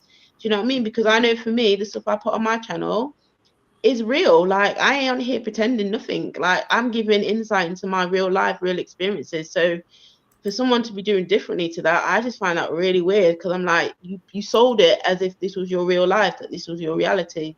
So it was a tent, just a show to get people to buy into this, you know, from the pit to the palette. Like, what is this? You know what I mean? So there's a lot of things that I'm looking back on, and I'm Mm-hmm. thinking, this just makes no sense to me. Like, you've really just played a long game here, and now it's backfiring. You're spitting out all this poison, and you're making people feel guilty for stuff that they shouldn't feel guilty about. We should be able Yeah. to ask questions, because if this was in the UK, I'm like, if I ain't got my paperwork in the 2 to 4 weeks, I'm on the phone. I'm like, sorry, but you said that you were going to get the paperwork to me in 2 to 4 weeks. You haven't done that. What's happening? But Absolutely, I'll that's be doing that. So why did these people follow no? Yeah, well, I realize that now, and that's why I said to you, people can say the Most High till they're blue in the faith. They can say Allah till they're blue in the faith. They can say God till they're blue in the faith. Any name, any title, but you've got to watch people's fruit. What fruit are they producing? The name is minor to me. It's mm, who they are, like the character that they're yeah. showing, the consistency they're able to show. If you watch his videos, you can see they've not been able to be consistent in the character. They blow up, they get angry, even deleted that first I am one. Do you know what I mean? It's only I am again now. Do you know what I mean? So they're just, she even said in her thing, you know, we're not answering to nobody until the Most High tells us we can answer. And then yet she's in the comments harassing people, throwing Mm-hmm. her weight around, putting her intimidation out there because she can. But I'm like, just be quiet, like you said that your Most High told you to. Do you know what I mean? All I know is we do not serve the same person. That's all I know. I do not serve the same person you're calling on, because I don't recognize that. Mm-mm, I don't recognize that. And the creator of all is not about confusion. You've caused a lot of confusion. You've caused a lot of hurt through your actions. A lot of hurt, a lot of distrust, a lot of mistrust between people that are supposed to be coming together. So how can you say you're doing the Heavenly Father's business? You could be doing your Father's business. You are doing your Father's business, but I can't say it's the Heavenly Father's business. Okay. Mm-mm. So, do you plan on taking any action to try to get your money back? So I've already started that actually. So again, I put that as a link on one of my videos. So what I've done so far is I contacted Action Fraud, Oh, good, and they gave me a police number, police incident number. So that's with them. good. I also contacted my bank, and they wanted a series of information from me regarding this transactions. Mm-hmm. Um, who else did I contact? I contacted the insolvency team, and they're interested in it, and they said for me to send some information, but they sent me a live cases, because he's already dissolved the company. It already doesn't exist, so they have to then look into the dissolved companies. So I'm just waiting for them to send me the right form for dissolved companies. Mm-hmm. Um, there actually is something where you can actually have a company reactivated for 6 months so that they can do their investigations in the UK. So I have flagged that up. And who Good. else? That I spoke to victim support as well, and they were really lovely. They were just kind of gave me a chance to kind of have a moment, express myself, because again, I've not really spoke to family or anything like that. And to be honest, I've mostly been met with silence, with like trying to like, you know, when you're like trying to tell people like there's a burning building, like you need to get out, and it's like people are just like Yeah, they don't believe you. They just just give blank. you I'm that. like, Like what? I wrote a whole kind of come back to their first video that they sent out, because this is what got me to speak out. When they sent the video, I don't know if you ever got to see it, Kiki, but they sent out a video. Firstly, it was going to just be to the community about like I have to say, like, salvaging themselves from the meeting that he had with the Kings. had with the chief. It was like a 3-hour meeting. I literally combed through that meeting. I wrote my notes down. I put that in the group. I did a voice note of it. I did a visual note of it because I thought there's some people not even going to watch that. But I literally listened to it. I took hours and hours and hours, and people barely even commented or even thanked me or said nothing. And I was like, okay, well, at least I've literally given people another chance to have a bite size of the key points where he told us with his own mouth that he didn't want to be the middleman, that his intentions was never to be the middleman. He even admitted with his own mouth that he was told by the chiefs that, you know, he was meant to register the land, but he didn't want anything in his name. So he admitted with his own mouth that he planned on taking the money, but not actually doing the due diligence that he promised he'd done. He hadn't done that. From when he didn't register that land was not his to lease. Yeah. Understand? So this is Okay. where he schoolboyed error from the beginning. He gave us problems from the beginning. That is why the Chiefs was able to take the land off him, because he didn't own it. The land was not registered. When people trying to register their land was not even where their land was. Like, the land was in different places. Like, some people's land was not even in the same country. It sounds silly, but it's like we were failed from the very beginning. I don't even know. I never even got to see any of my what's the word? What are they called again? Oh, where you put the pointers of where your land is. I never got to see mine because I never got no paperwork. But for The some people, when they demarcation. went to register their land, it didn't match their indenture. So they were like, you need to go and do this again. Some people's in the river. There was a lot of people that some people's like in the refrigerator somewhere in Accra. It was so random. Like, even at that level, it had been done incorrectly. On top of the land doesn't belong to Daniel King because he's not registered it. It's not doesn't belong to his company because he's not registered a company to that land.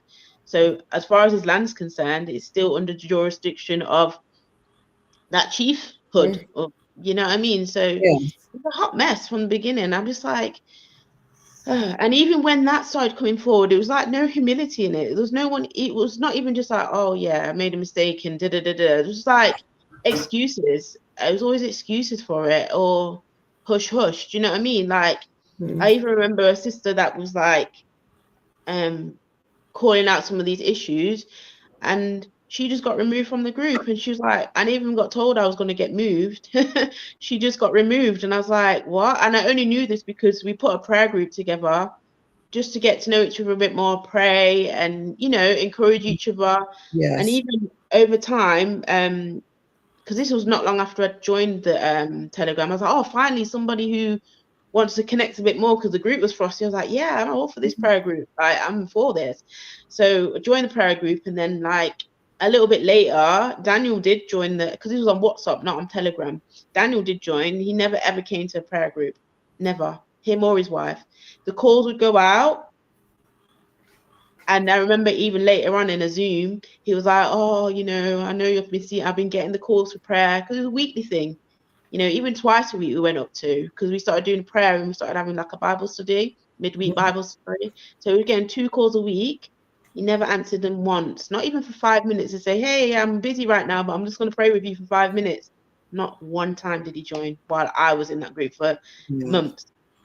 So for someone that's so about the Right. community, prayer, and all the rest of it, only on YouTube, but not in your private little community. Like, for me, they're all the things I was watching. Yes. Well, John has from Fulfillment of Our Soul has a question for you. He said, did Daniel say that he would heal you? Oh, no, he So he did not never say that. talked about that he could heal people. No, not to me anyway. So No. I have a question. When I was listening to one of his meetings, his Zoom Yeah. meetings, he was scolding the people in the meeting, and he was saying that you all didn't do your due diligence and research him. So when he said, were you there when he said that, or did you hear him say that? That was a Ruby.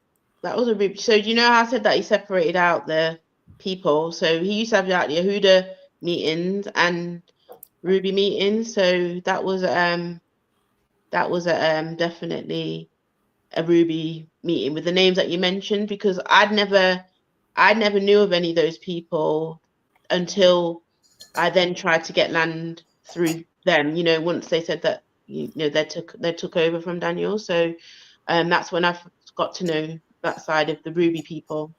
Yeah. Mhm. So the meetings were separate a lot of the times. I think there might have been a couple of times where we had a joint one, I'm not sure. But for the majority of ones that I was involved in, they were very separate. And yes, I definitely am a empath, unfortunately, but I've learnt my lessons the hard way. So yeah, I just saw that spin past empath. I could be an empath. I definitely am. Mhm. Oh, thank you, Essay. Yeah, because you Yeah, can't. yeah, I know. I've been through that whole blame game and just beat myself up about Yes. it. But I know now I'm here for the people. Like the reason why I stayed Right. with this and the reason why I'm talking out today is because there's a lot of people that don't have a voice in this that are still lost in the source and the sorcery. So I'm just like, I Yeah. can never be one of the people that can come out of something and not tell. That's why I even told my story about embarrassingly about being in a narcissistic marriage, because I put that on my YouTube page because I was like, there's people that I looked up to, you know, that have been married a long time, that have had issues. And if anyone had took the time and say, hey, these are things not to look for in a marriage, these are things to look for in a marriage. Like if someone had took that time just to share with me a bit more, I think I would have had some red flags to go with. But when you've kind of grown up in an environment where you've not had stability, in looking for a right partner, then you know you do end up being an empath that is prey to manipulative people with the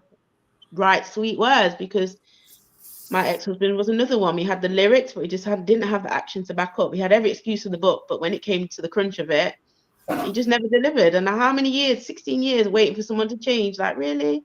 And I just refused to do that with the Kings. I was like, I ain't coming out of one fire to go into one other frying pan for another however many years this is going to take you guys to figure this out. Just count me out of it. Like, I was willing to lose everything, you know.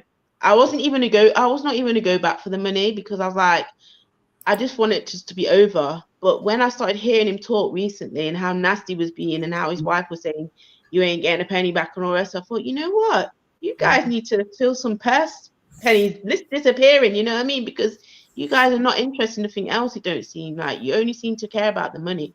So I'm just gonna go after your purse and Yes. take my little portion back, and Mhm. you don't care about that because, hey, you know, my little peasants don't mean nothing to you. I didn't give you nothing really. So you ain't going to worry about my 1,700 coming back to me, have you?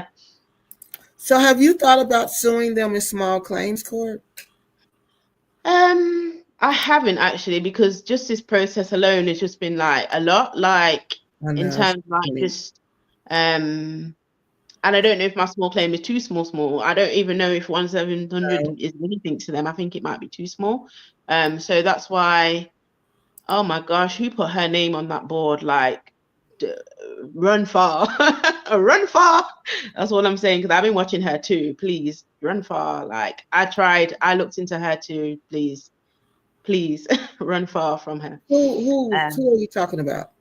another land seller woman. Oh, Yeah, okay. just no. Okay, Yeah. go ahead. Oh, But yeah. you So, talking about the Alita lady? Yeah. yeah, please, Okay. please do your due diligence. Like yeah, it's all one of the same thing, really. I mean, but it So really, if I, huh? go ahead. I mean, Oh, it really starts with just researching the country and yeah. what's going on in the country. You know, like I always tell everybody, before I even decide to go to an African country, I research that country. I look for what the State Department tells me and warns me about that country. You Mm-hmm. know, and you got to do that. You have to You've do got that to. because Absolutely. they're not making this stuff up. This is what's Mhm. really going on. And they're Yeah. warning you against this.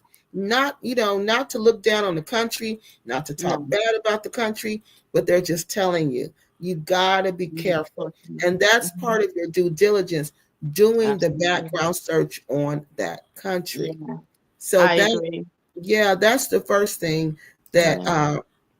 you would start with. But Yeah. at any point, did you ever feel like it was Daniel, that this whole thing was like being a part of some kind of cult? Do you know what? It's really interesting you say that, because going back to that due diligence and doing my research, I have a book where I started writing down a lot of information. So I started doing that. And like I said, this brain illness, this whole hospital stay for a week and that lot just kind of crippled me. So then I went from doing my due diligence, taking my time, doing my research, to desperation. So that research book has stopped. I don't even know what date it stopped at, but I never went back to do my due diligence. I just kind of went into panic mode, and then I went into desperation. So that's something I have to say, that for my part, I did start with doing my due diligence. I started writing down, key things that I needed to look into, etc. But it went from doing my due diligence, slippery side, to making a emotive, impulsive purchase, and then I was just entrapped in this whole mess. So going back to your question about the court, what's the word I want to even use for that? There's a word that I want to use, but I can't think of it. But I just knew at some point where I was just like, this for me is starting to look like something that I don't want to be a part of, which is why I'm getting closer to it. Which is why I then was going to give up the land. I think I did read that part, but something happened, which again goes back to my original word about sorcery, because I'd made a very definite choice, like, you know what, I'm going to lay this land down. Like, I've made a decision, I've thought about it for several weeks, and I feel like this is the right thing to do. And then that is when, let me just see here. Let me just see here where I can find it. Oh yeah, so after I'd put that about having the loss and giving up the land on December, and then him saying that he would continue to pray for my covenant, I then sent a message, and I can't remember what the voice note was about now, but I will put it on my page. And then guess who got involved? His wife got involved, and she sent me a message, and she was basically saying in that message, oh, Daniel didn't give me a chance to say something, but I wanted to say something. And then she sent me this lovely message talking about how this land belongs to me. They're not selling it to no one. It's my name's on it. And just this real kind of emotive pull, like, and I was just like, oh. And then she was like, oh, normally I don't really connect with people like this because I've been hurt before, and just saying how, if you want to, we can exchange numbers type of thing. And, she knows that I'm a prayer warrior, so she's happy to pray with me because she's about that life, etc., etc.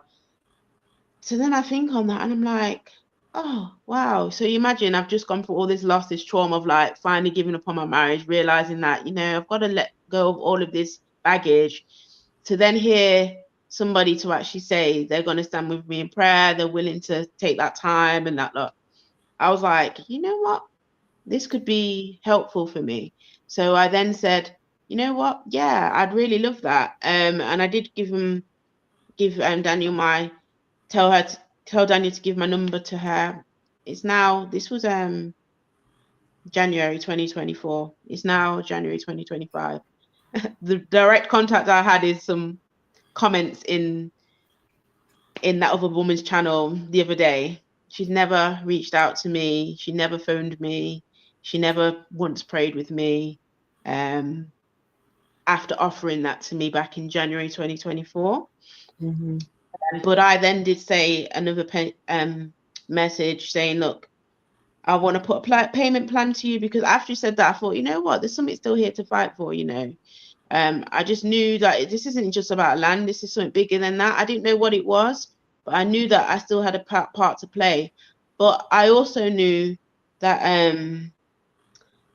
I needed to go ahead with this. So this is what he said. So I said, okay, I've got 900 left to pay.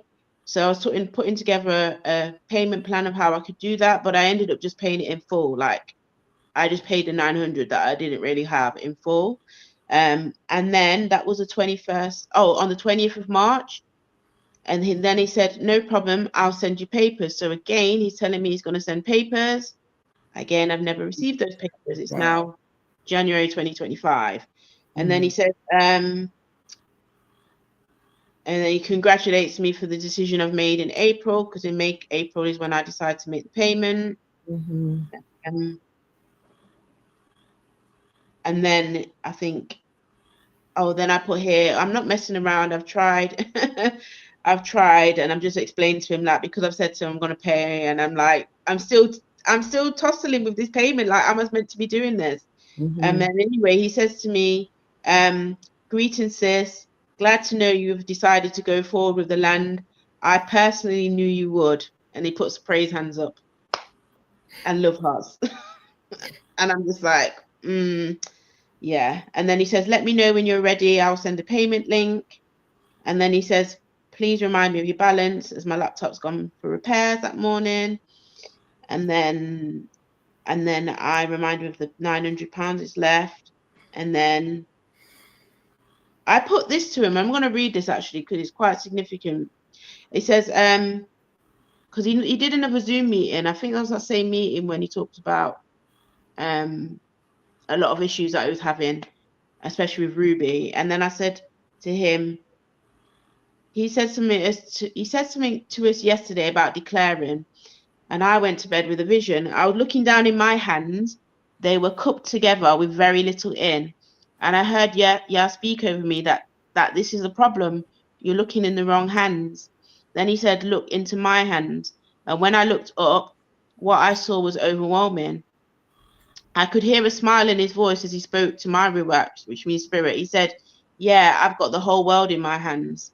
And then I said to that, all I say is since last year, oh, yeah, that's another part of the story. But so I was like looking at the whole picture from my point of view of like what I could do. And then, like, yeah, I had to change my mindset of like, no, I need you to go in this, looking at it through what I want you to do in this. So that's when I went into this, started to look at it from a different angle. You know, I started to be more strategic in how I was looking at this. I went in this not as naive as before. I was actually looking at red flags and I Right. was looking at issues, you know what I mean? But I knew I had to stay because this is what I go to full circle what I was saying. Like, yeah, I said, I'm here for his people. There's Mhm. people that I need to connect with. There's people that I need to encourage that are going through this situation. And I didn't know it was going to, Yes. I'm not going to say I knew it was going to turn into a land scam. I didn't know that at all. But he kept showing me hurting people and I didn't know what that meant, but I thought, you know what? I need to stay here for those people and I need to help Mhm. those people when they come my way. And that's exactly what happened. Slowly by slowly, the one has come to me and just expressed to me how hurt they've been. They've not felt they can talk up about it. They've not Mhm. felt they can express themselves about it, but they've come to me and they've said, oh my gosh, like, is this real? And they've wanted to kind of understand my story a bit more privately. Mhm. I just spoke to them privately. It's not been many people, it's been less than 5 people, but the people I've had conversations with, they've had the reality of my story. And that's what makes it all worth it for me. Because I'm like, you know what? People are starting to hear the truth and they're starting to look for answers. It may not Mhm. be the majority of them, but it is. So then he sends me a Stripe checkout with the balance. I pay that. And then I say it's done. He tells me he's at the dentist and he'll get receipts to me later. This is now the Mhm. 5th of June 2024. And then he tells me congratulations. And then he sends me the receipt. And I kid you not, that is the last I heard from him. Oh wow. June I'm sorry. 2024. June Oh no. 2024 is where our conversation ends. The same day I send that payment. I'm Or the sorry. next day because Listen. he sends it me the next day, the receipt. That is that's where we end. June Oh, 2024. you trying to These last contact two me, messages are from me asking where the Telegram groups have gone and he after just June doesn't answer. 2024. He just doesn't respond. I'm just, it just ended there. So you imagine you just pay £900 and then you hear nothing No. more. Oh, Kelisha, I'm so sorry. Nothing more. The only time is back in November. So November. So November 16th of November is when I next correspond with him, asking him what's happened to the Telegram groups. So before that, that was June 2024 when he had a direct contact with me. So I paid and I got nothing. Well, try small claims court, okay, Yeah, and I just will see if look it's into too it. small. Because I think I Yeah. can't remember how much it is here, but it's a small amount.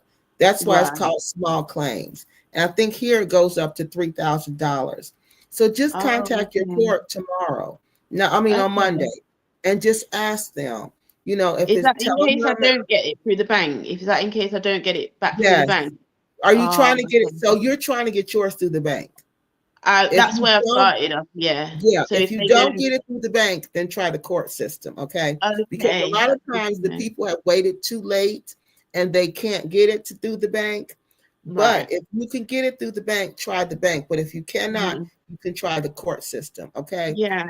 There's Thank a you. question Yeah. from you, and it says, Kelisha, they don't Yeah. care. Your money has paid for their little life in Accra.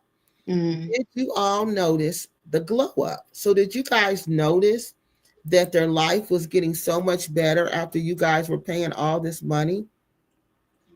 Well, what the strange, even more than the money side of things, I thought strange is that the thing that stood out for me was when I realized that their land that they were building on continued to be separate from the land that they were selling us. That was another red flag because I was like, Oh, I yeah. see you doing all these things on your acres that you've got away, but why are you not doing anything on the land that you say you're going to be part of with Yahuda? Like, I don't get it. You say you've got plots there, so why is no development happening there? That was my first red flag.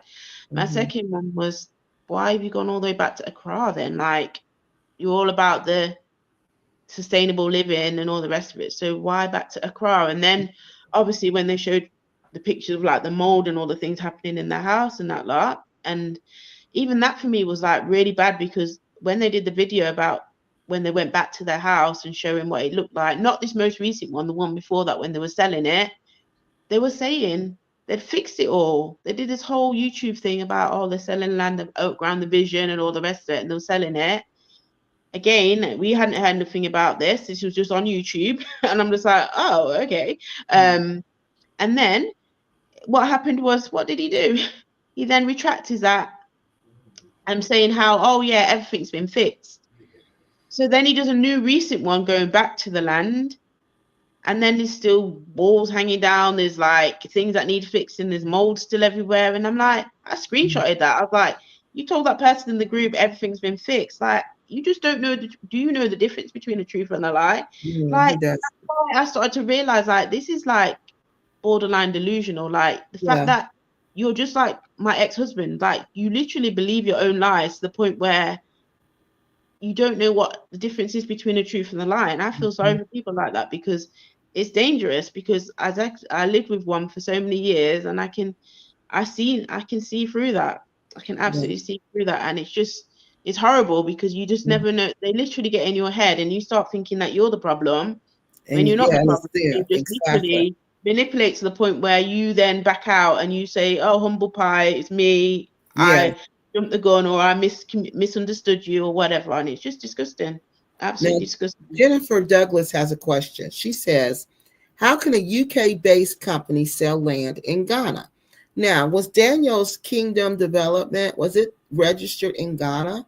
We know it was registered in the UK. Was it registered in Ghana? So this is where he went wrong, which is the school board error I was telling you about earlier. So he had it registered in the UK in August 2023, but the Hmm. reason the chief was able to take it back from him was because he did not register it in Ghana. So he He was was not the doing legal business. owner. He Mm, was not the legal owner of that land in his own name okay. or the company's name. And also, people, if he's not registered in He Ghana, has his no business legal is not sense. registered. That means he's doing business illegally in Yeah. Ghana. Okay. So you need to also include that in your case that this business Yes. was never even registered in Ghana in the first place to do this business, what Correct. he was doing. This Correct. was really sad all the way around. I Yeah. know, and this is where even my empath side had to just look at this and say, you can't even feel sorry for them anymore. They've done this to themselves. Like even my empathy just left my body for them. I had nothing left for them. I was like, you guys need to repent and you need to go to your own secret place and come out of this YouTube business and just go and sort yourselves out because you've done us in a big injustice. Like Yeah. you've done us dirty, really dirty. And from the very beginning, like you said, you've done your due diligence and you didn't know you needed to register land. Actually, you was told you needed to register land and you chose to do it a backward way. Like you Mm-hmm. tried to do it your own way through the other guy he was siding with. You know what I mean? So they signing it when he's not even a legal owner either. None of their names are registered to this land. So how are you signing something off when you don't own it? You can't sign something you don't own. That's not No. registered to you. So that was the first reason I realized after that 3 hour meeting I listened to, that he just didn't care from the beginning. He was just happy rolling in those pennies and dollars and whatever currency he got from us, and was Yes. rolling in that. And he was happy to do that. And I think he would have just Yes. continued to do that if he was Yes. allowed to, you know. Yes. And So, that's where I did have to give thanks to the other team for bringing that to our attention, because, they were the ones when I reached out to a lady that was in the prayer group. She didn't actually join the prayer group, but she was in the prayer group. And I was, because I didn't have no contacts anymore, and the two people I was trying to reach weren't answering. mhm, I was like, what's going on with these Telegram groups? Why are they gone? wow. So and there was just nothing for days. And then Daniel got back to me one day saying, oh, I deleted the groups because people were gossiping about him and his family and da, da, da, da. And I was like, but if you're a business, then why are you worrying about what people are saying? And why would you need to delete groups? We're all big grown people here. Why are you Mm, trying to control the groups like that? Like, people can say what they want. If you're for the truth, the darkness has to flee, right? Why are you running from the darkness? Why are you trying to close down things and saying how like they're going to put something together that they can be well monitored? I was like, well monitored, like, who are we, children? Like, it just made no sense to me. I was just so, it just got me angry, to be honest. Cause I was thinking, this is not what I signed up for. I don't need no well monitored. I've got all that in the UK, Big Brother watching you and all that. Like, why are you trying to micromanagers like this? It just was dodgy to me. I just was not happy about it. And I told okay. him so. I told Kelisha, him so. London Lady says small claims is easy. You can Oh, file it online. It is very easy. And yes, uh, oh, 1,700 pounds is good. Anything up to 10,000 for small oh, claims. wow. I did not know that. I appreciate that, London Yes. lady. Thank you so So much. that's I will all look you have. into And that. it's not that much to file. The fee is not that expensive. And that's Okay. another way you can take action to try to get your money back, Wow. because there's no point to go back and forth with Daniel. You might as well, these type of people, you have to hit them, like we said, in their pockets. You have to Hmm. hit them where it hurts, because he doesn't Exactly. care about anything except that money. No, I've That's showed you it. that for myself, haven't I? Like, literally, once he got that next £900, he was gone. I never saw him on my WhatsApp chat again. The only time he came back onto my WhatsApp was on my status. He came looking at my status after I told him about himself, because I sent him a whole essay, as he called it. I'll read it actually. He sent him a whole essay, as he called it, because he asked for feedback. He said, "Oh, we're all being holy silent, him and his wife, degrading us because no one's speaking out, no one's speaking up for them or at them." So I told them what I had to say, and they didn't like it. But I'm going to share that with you actually. But going back to that D blessed, it's not just showing works, it's what works you are showing. So that's Hmm. something you need to look out for. It's not just works. Anyone can show works. People show works every day. But what works are people showing? That's what you got to look for, the fruit in people's Hmm. intentions. And also the quality Exactly. and standards that people are doing as work, because some people are coming over there testing out their skills on people's hard-earned money. And Exactly. they said it with their own wow. So, hey, I've just been trying this out. You've got to have grace with me. Like, I'm learning as I go. Learn with your own money. Why using other people's money to learn from? Like, don't Exactly. use people's money to learn from. Learn with your own money, then come and show us your product and let us know you're ready to go Yeah. for this. You know what I mean? I've seen Hmm. somebody's house that they've never even slept in and it ain't looking too great, and they've never even slept in it one day. So it's definitely not just about their showing works. But I Now, want to read this. I want to read this essay, as he called it, because this is important, because this is the type of response you get when you speak up for yourself as they asked you to. And plus, remember, I got blocked on their channel afterwards as well. Like, they love hearted and blocked me, because I have a channel which I use as Choose Life, which is just my general day-to-day one, because I have two phones. And then I have one that I use for my for my I Shall Not Be Silent channel. And it's just interesting because something, again, the spirit has to told me to go look on my other channel, through my other channel at the page. So my comments were still showing as being there, but then when I looked on the other channel, the comments were just not there. And I was like, oh, you're one of them people then. Okay, you can't hear the truth. You're hiding the truth. You love parts of it and then you go hide it. I'm like, what kind of pettiness is that? And the same other woman did the same thing because I asked her a few questions about her work. She asked me a question, then she just hid my comment, and I was like, "Wow, you people are just the same type of people. Any kind of constructiveness, any kind of questioning, you just silenced." I'm like, "That's not normal. It's really not normal."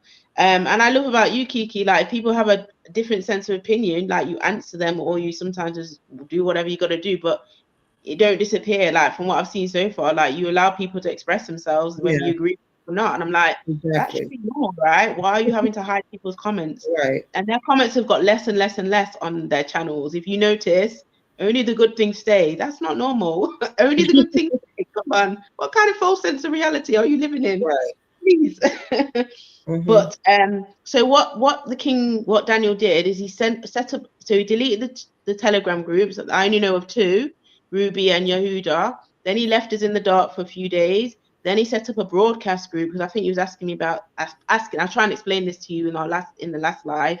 Then he Mm-hmm. set up a broadcast, which meant Right. he could really talk and we would just have to be recipients. That was this one. Nothing happened with that. It was just he put his whole spiel out there saying why he's done this broadcast. Didn't hear nothing for a few more days, and then probably he just missed the audience or something because then we had an actual interactive one where there was people in it again. We could see people and it was like a group chat. So I was like, oh, okay. And that's when he put that video in about the 3 hour video meeting he had and Mm-hmm. debunking and saying, no, the chief's a liar, blah, blah, blah, and all the rest of it. When he admitted with his own mouth, he did not do as the chief told him and instructed him to, which is to register land in his name before he started reselling Right. it, bring the people back to him, da, da, da, da, da. So I was like, you're still not making it better for yourself. So I'll share with you what I said after this, because after this is when I had to leave because I was like, I ain't doing this back and forth with you because you clearly have not got time for the truth of anybody's truth except for your own. So say talking to your audience that are just gonna clap like brainless Mm-hmm. seats, like to everything that you say. I'm not gonna be one of them people, no, at all. So he put this video in and then he said he's about to share this video as a factual response to certain false accusations, even though he presented no facts. He kept saying that, oh, he's got evidence, but up until now, I've never seen none because he's holding it because he Mm-hmm. fears life, but then he don't fear his life because, hey, he's got the Most High, the King of Judah. I'm like, what is this double-tongue business? Like, you're either fearing your life, you're not fearing life, you even fear. It's just, a lot of it's just confusing, very confusing. Then he puts the update in after several hours of everybody just waiting, being put in this group, waiting, seeing what's going to happen, not saying Mm-hmm. nothing. Again, just this build up. Do you know what I mean? It was really Yeah. weird because he kept adding people. People start asking questions. Why are we in, what's happening? So just Right. as this momentum's going, this anticipation, what's going to happen in this group, we're all going to see each other again. So, so then he puts the group in and then puts a few distractions in there about this other guy. So then I put a response. So I say, Kings, I acknowledge you said you didn't appreciate the silence, but I didn't want to be in my feelings with my response. So prayerfully hear my thoughts for all in this group. So I was speaking to everybody I've been placed in to consider after the fact. And he said, it has been nearly a year, but at that time, it'd been nearly a year for me, almost 2 years for some people on this journey. I wanted to walk away earlier this year, but Yah told me it's bigger than the land. It's my people, which I said earlier. It was his people that he wanted me to connect with and encourage. So I paid the rest of my fees in June 2024 after originally paying December 2023, Mm-hmm. which was August originally, August and December, and then June 2024. I said, and still patiently waiting. I put patiently on purpose because he liked to use that word patiently, be patient. Still Mm-hmm. patiently waiting for paperwork since then. I didn't want to become a burden. like King had said, some people had become by chasing them for paperwork and lacking patience and faith. Kings confirmed Yahuda land was secure, and we were told Ruby Phase 2 still needed to be sorted. And I saw that as a priority in the interest of people waiting. So obviously, there's still people waiting in Ruby that was still trying to get land registered through the chiefs and everything, whereas we was told Yahuda sorted, that's okay. Clearly, it's not, because we can't even build on Yahuda. That's what we got told. We can't even go on Yahuda right now.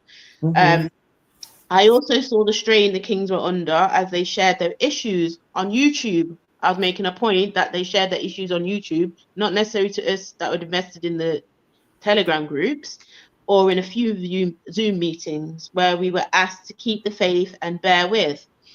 I tried to come out of my comfort zone and interact in Yahuda Telegram, encouraged with songs, poems, testimonies, scriptures, and more, with little and sometimes no response. It was disheartening, but I was doing it out of obedience to Yah, not to be noticed.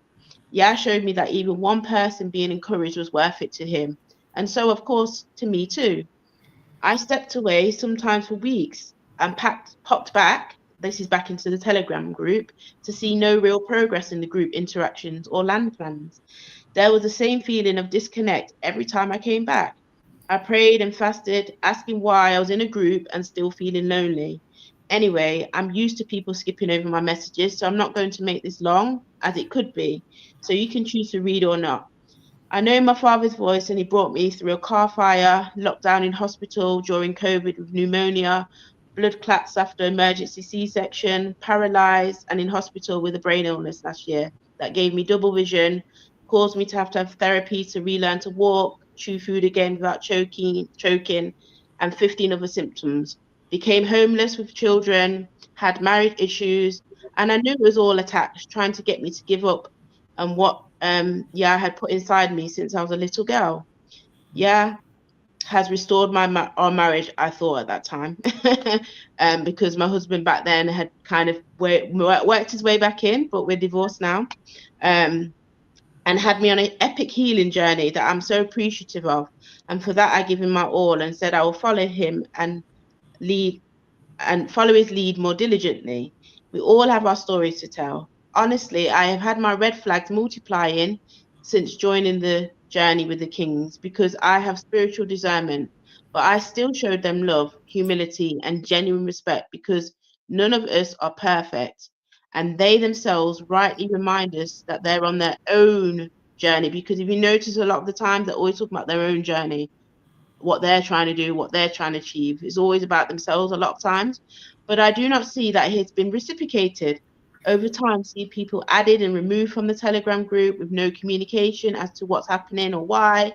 But when I truly took a step back from the excitement and desperation, longing to leave Babylon, I asked, yeah, how does this bring glory to your name? How does this being in this process bring glory to his name? And I've seen the video that was posted the other day, and I continue to pray and fast for 3 days, which started on Monday, which is why, again, I know Yah prepared me for these shocking revelations. I felt literally sick after watching. I felt sick after watching because when I watched it, I just saw them self-preservingness, just puffing themselves up and taking no accountability. I literally made me sick to my stomach. But I continued. Said I continue to fast and pray about everything that was said. I simply asked Yah to please reveal to us the truth. I am friendly, but also a loner, which I now recognize as being heart. Hallelujah. As I have a big sincere heart, which I realize Yah has been protecting, but also teaching me life lessons, being hurt, being abused emotionally, financially by people over the years, which most of us can relate to. I wanted so badly to feel love, unity through built relationships in this Telegram group prior to us then becoming physical neighbors, not to be part of an internal hush hush wars and conspiracies. Yah said, let wheat and tares grow together until the end, not weeding people out during the growth because it will cause good wheat to also be plucked out. We had a weekly prayer group that was set up by an individual in Yahuda, and not many people joined at all. Kelisha, Oh, I go got, on. I'm sorry, I got a question. Oh, So go for it. this letter that you wrote him, Did you post this inside of the group, or was this like between you and him? No, this was because I never had a personal interaction with him again in my WhatsApp. It was in the group with 60 odd people that had been put in. So it was 60 people in the group that you were put in. Yeah, this was his WhatsApp group now. So this was your response to him not being in touch with you after all that time. To the video that he sent out appealing like his side of the story of the 3 hour It meeting wasn't he had being with the heard. Chiefs and what was Okay. happening now. Yeah. So I was Okay. explaining to him based on what he said, this is my experience as a customer back to you. Mm-hmm. Because you're just talking about, oh, the King's what's Right. happened is wrong. But I'm Mm-hmm. saying it's not even just about whether it's right or wrong with the land stuff. It's your behavior as business people, as people taking people's money and Right. having false And promises. and that's the thing that that's what makes this thing so convoluted, is that Mm, there's these feelings yeah, involved with this business deal. yeah, And, you know, that should never be. You know, that letter that you're writing him, you should not ever have to write anybody that type of letter with a business deal. You exactly. shouldn't be writing a business deal, an essay. No, it's cut and dry. You know, Should and be. that's the issue that I see with this Daniel.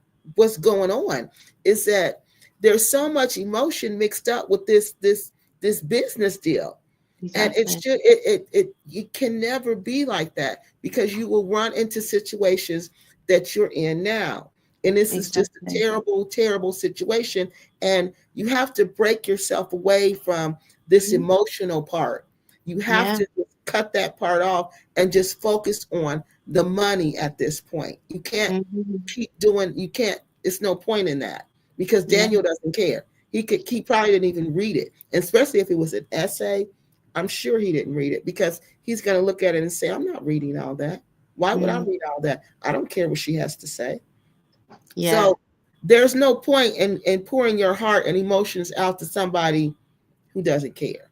Yeah, You know? definitely. And And I that's knew that, to be honest, but I didn't do that just for him. Like I said to you, I was trying to get people to see through their own lenses how they could have been carried away with this as well, just like I was. mhm, So I was trying to appeal to the people that were like in their own heads about the yeah, situation.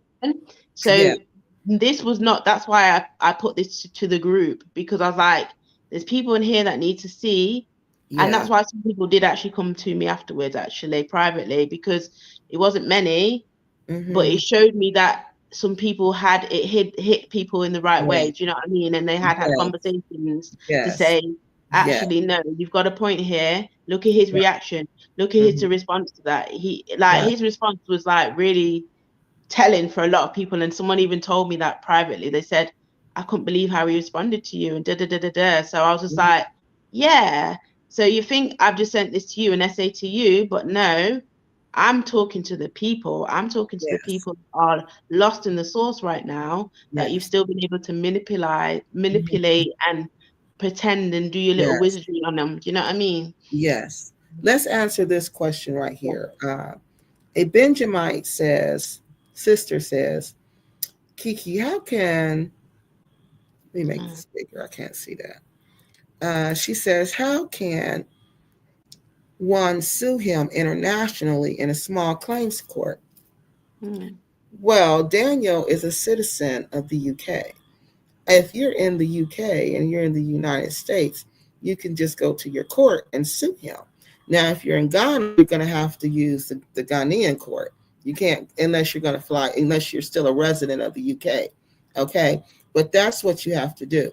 You file in your court where you live, and he has to come and answer there. Um, Daniel's business has a UK address, so you can use that address to contact him. Okay, to send the claim to that, I mean, to the court information to that address. Okay, so it's very easy to do that. But if you're in Ghana, now that's a different situation. You're going to have to go through their court system. Okay, so it's very easy to sue somebody, especially for what he's done. And then yeah. hold on, Kelisha, there's another question up here that was a good one. And this one says, How can Daniel sign land documents if if his he name isn't even Daniel King? Okay, so that's can. what they want to know. Oh, okay. Well, he didn't actually sign the land documents. From what I know, it was actually his business partner that signed Find them. it. He needed to be a Ghanaian citizen, and his business wasn't obviously registered. So he Yes. actually used his business partner to sign them, which is when they went against the chief's recommendation of him registering the land and doing it properly. And also, his name, I think he has changed his name officially, because when you look up his business, it is under the name King. So his UK registered business is actually under the name King with the two eyes. So he has at some point officially changed his name to that. Mhm. So he Or does you can also do have other business. dissolved businesses in a Mhm. different name as well. Yes, So he because has a history of this dissolving businesses. mhm. Like for my YouTube channel, I do business as Kiki Loves Nigeria. So that's I sign under that name. So I don't sign under my legal name because when I registered my business, they asked me which name are you going to do business under, and I put Kiki Loves Nigeria. So Mhm. he's probably using that name as his business name. Yeah. You put your name on the face of things to be prepared to deal with all of it. If you didn't know what he was doing, he set himself up for what? Okay, so they're saying, some people are Mhm. saying Daniel didn't know what he was doing when he started selling this land. So you shouldn't blame Daniel because he thought he was doing the right thing, and he got scammed. So now he's just doesn't understand what's going on. So do you feel like that's the same situation? Do you feel like that is the situation? That poor Daniel just doesn't know what's Yeah. going on and he's just a victim. I tried to at the beginning when I was trying to get my head around the reality that, hold on, this is really happening, until I heard that 3 hour meeting. When I heard him admit with his own mouth that he had been told by the chiefs to register the land, and but that he didn't want to be the middleman, he didn't want his name on anything, Mm-hmm. my whole empathetic side of me just slipped away. I was like, oh, so you purposely took our money knowing full right that you had not done what the chief had told you to do. No, you intentionally took our money illegally then. So absolutely no, he absolutely did know what he was doing by not following the legal structure of Ghana. He absolutely put us in the position of paying money, taking our money illegally, and providing a service that he was not legally able to provide us, because you Mm-hmm. can't be a broker or middleman or whatever he wants to call it without being a legal owner. Like, Yeah, you so need a basically, license for that too. you You have to can't take be a broker without a license. you have to take the land off the chief as a leaser, then you become a subleaser. So to be a subleaser, he has to then register land from the chiefs to himself or to his business name, and then he can become a legal subleaser and sublease it to people like myself. So if he hasn't done that first part, then he's not a legal subleaser of the land in simple terms. So absolutely from the beginning, from when he know he didn't register that land and he tried to go around the back with Kwame, then Mm-hmm. he basically set us up to fail. Now, Basically to fail. Kelisha, we've been on here for 2 hours and 13 It's gone minutes. quick. Yeah. Hmm. So tell me, what do you want to leave the people with? What do you want to say to them? And Well, especially somebody who's thinking about buying land online, leasing land, buying land, whatever you call it. What would you like to say to those people? firstly, be on the ground, go physically see a place for yourself and get a feel of the place, because number one, I never even saw the spot that I would have then built a home on one day and finally, so that for me, looking back on, is just not a good move. Try and Mm-hmm. see what you're going to actually purchase, because there's some people that went to see their land and then part of it's waterlogged in the season that they went. So they're like, oh, hold on, what will happen to that whole portion? How far is that water going to come? So I think seeing the land is key. I'd say number two is anything you're going to buy, don't rely on their surveyor, the person who's selling it to you, because they will get them to say whatever they want you to say to get the sale. You need to have an independent surveyor to come and check that their work that they're doing matches up with what they're telling you, that this belongs to them and that they are the legal owners. That would bring up any issues around, are they the named people to be selling this land? So that's number two.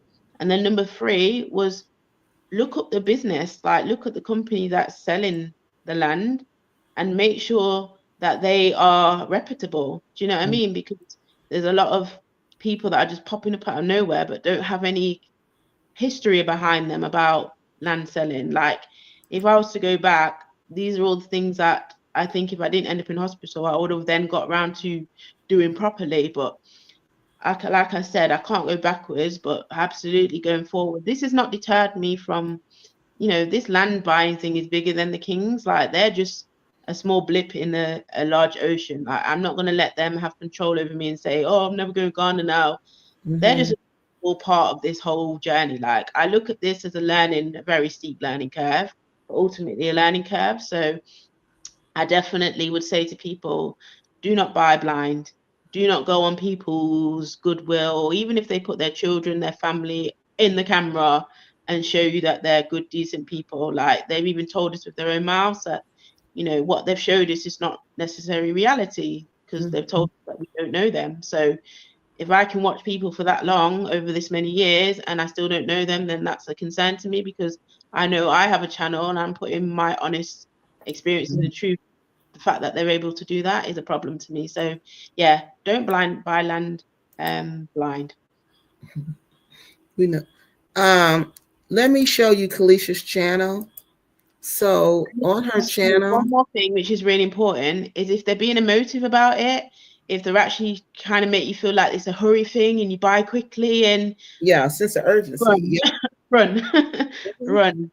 A Yep. real business would let you have time to think it through, let you ask questions Mhm. and process it. So yeah, that's me. I shall not be silent This 2020. is Kelisha's channel. Um, So if you want to go over to her channel, she has playlist of what's going on with her and Daniel, yeah. and The, she has the only other. thing, Kiki, is that I have the playlist unlisted at the moment on my channel. So Oh, yeah, okay. it's because I just didn't want to give my channel so much attention to this, because like Yes. I Okay. just Yeah, didn't you really feel did like I say wanted that. to give them. So if you don't mind putting the link on your channel, I don't mind Oh, people yeah, I going to will. it Okay.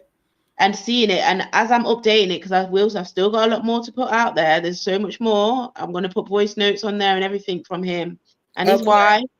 So there's a lot more for me to share, but I've just had some issues with uploading longer things. I've had to like screen record it and then put it up. Yeah. So I just took a step back, but I'm happy for it to go out there. I will activate it one day, but I really did want the people in the community to hear about it first, but they've not been very responsive. So they've had their time to hear it for themselves. I'm like, I'm over it, trying to like keep it hush hush for them and try and keep them in the loop, because if they're not interested, they're not interested.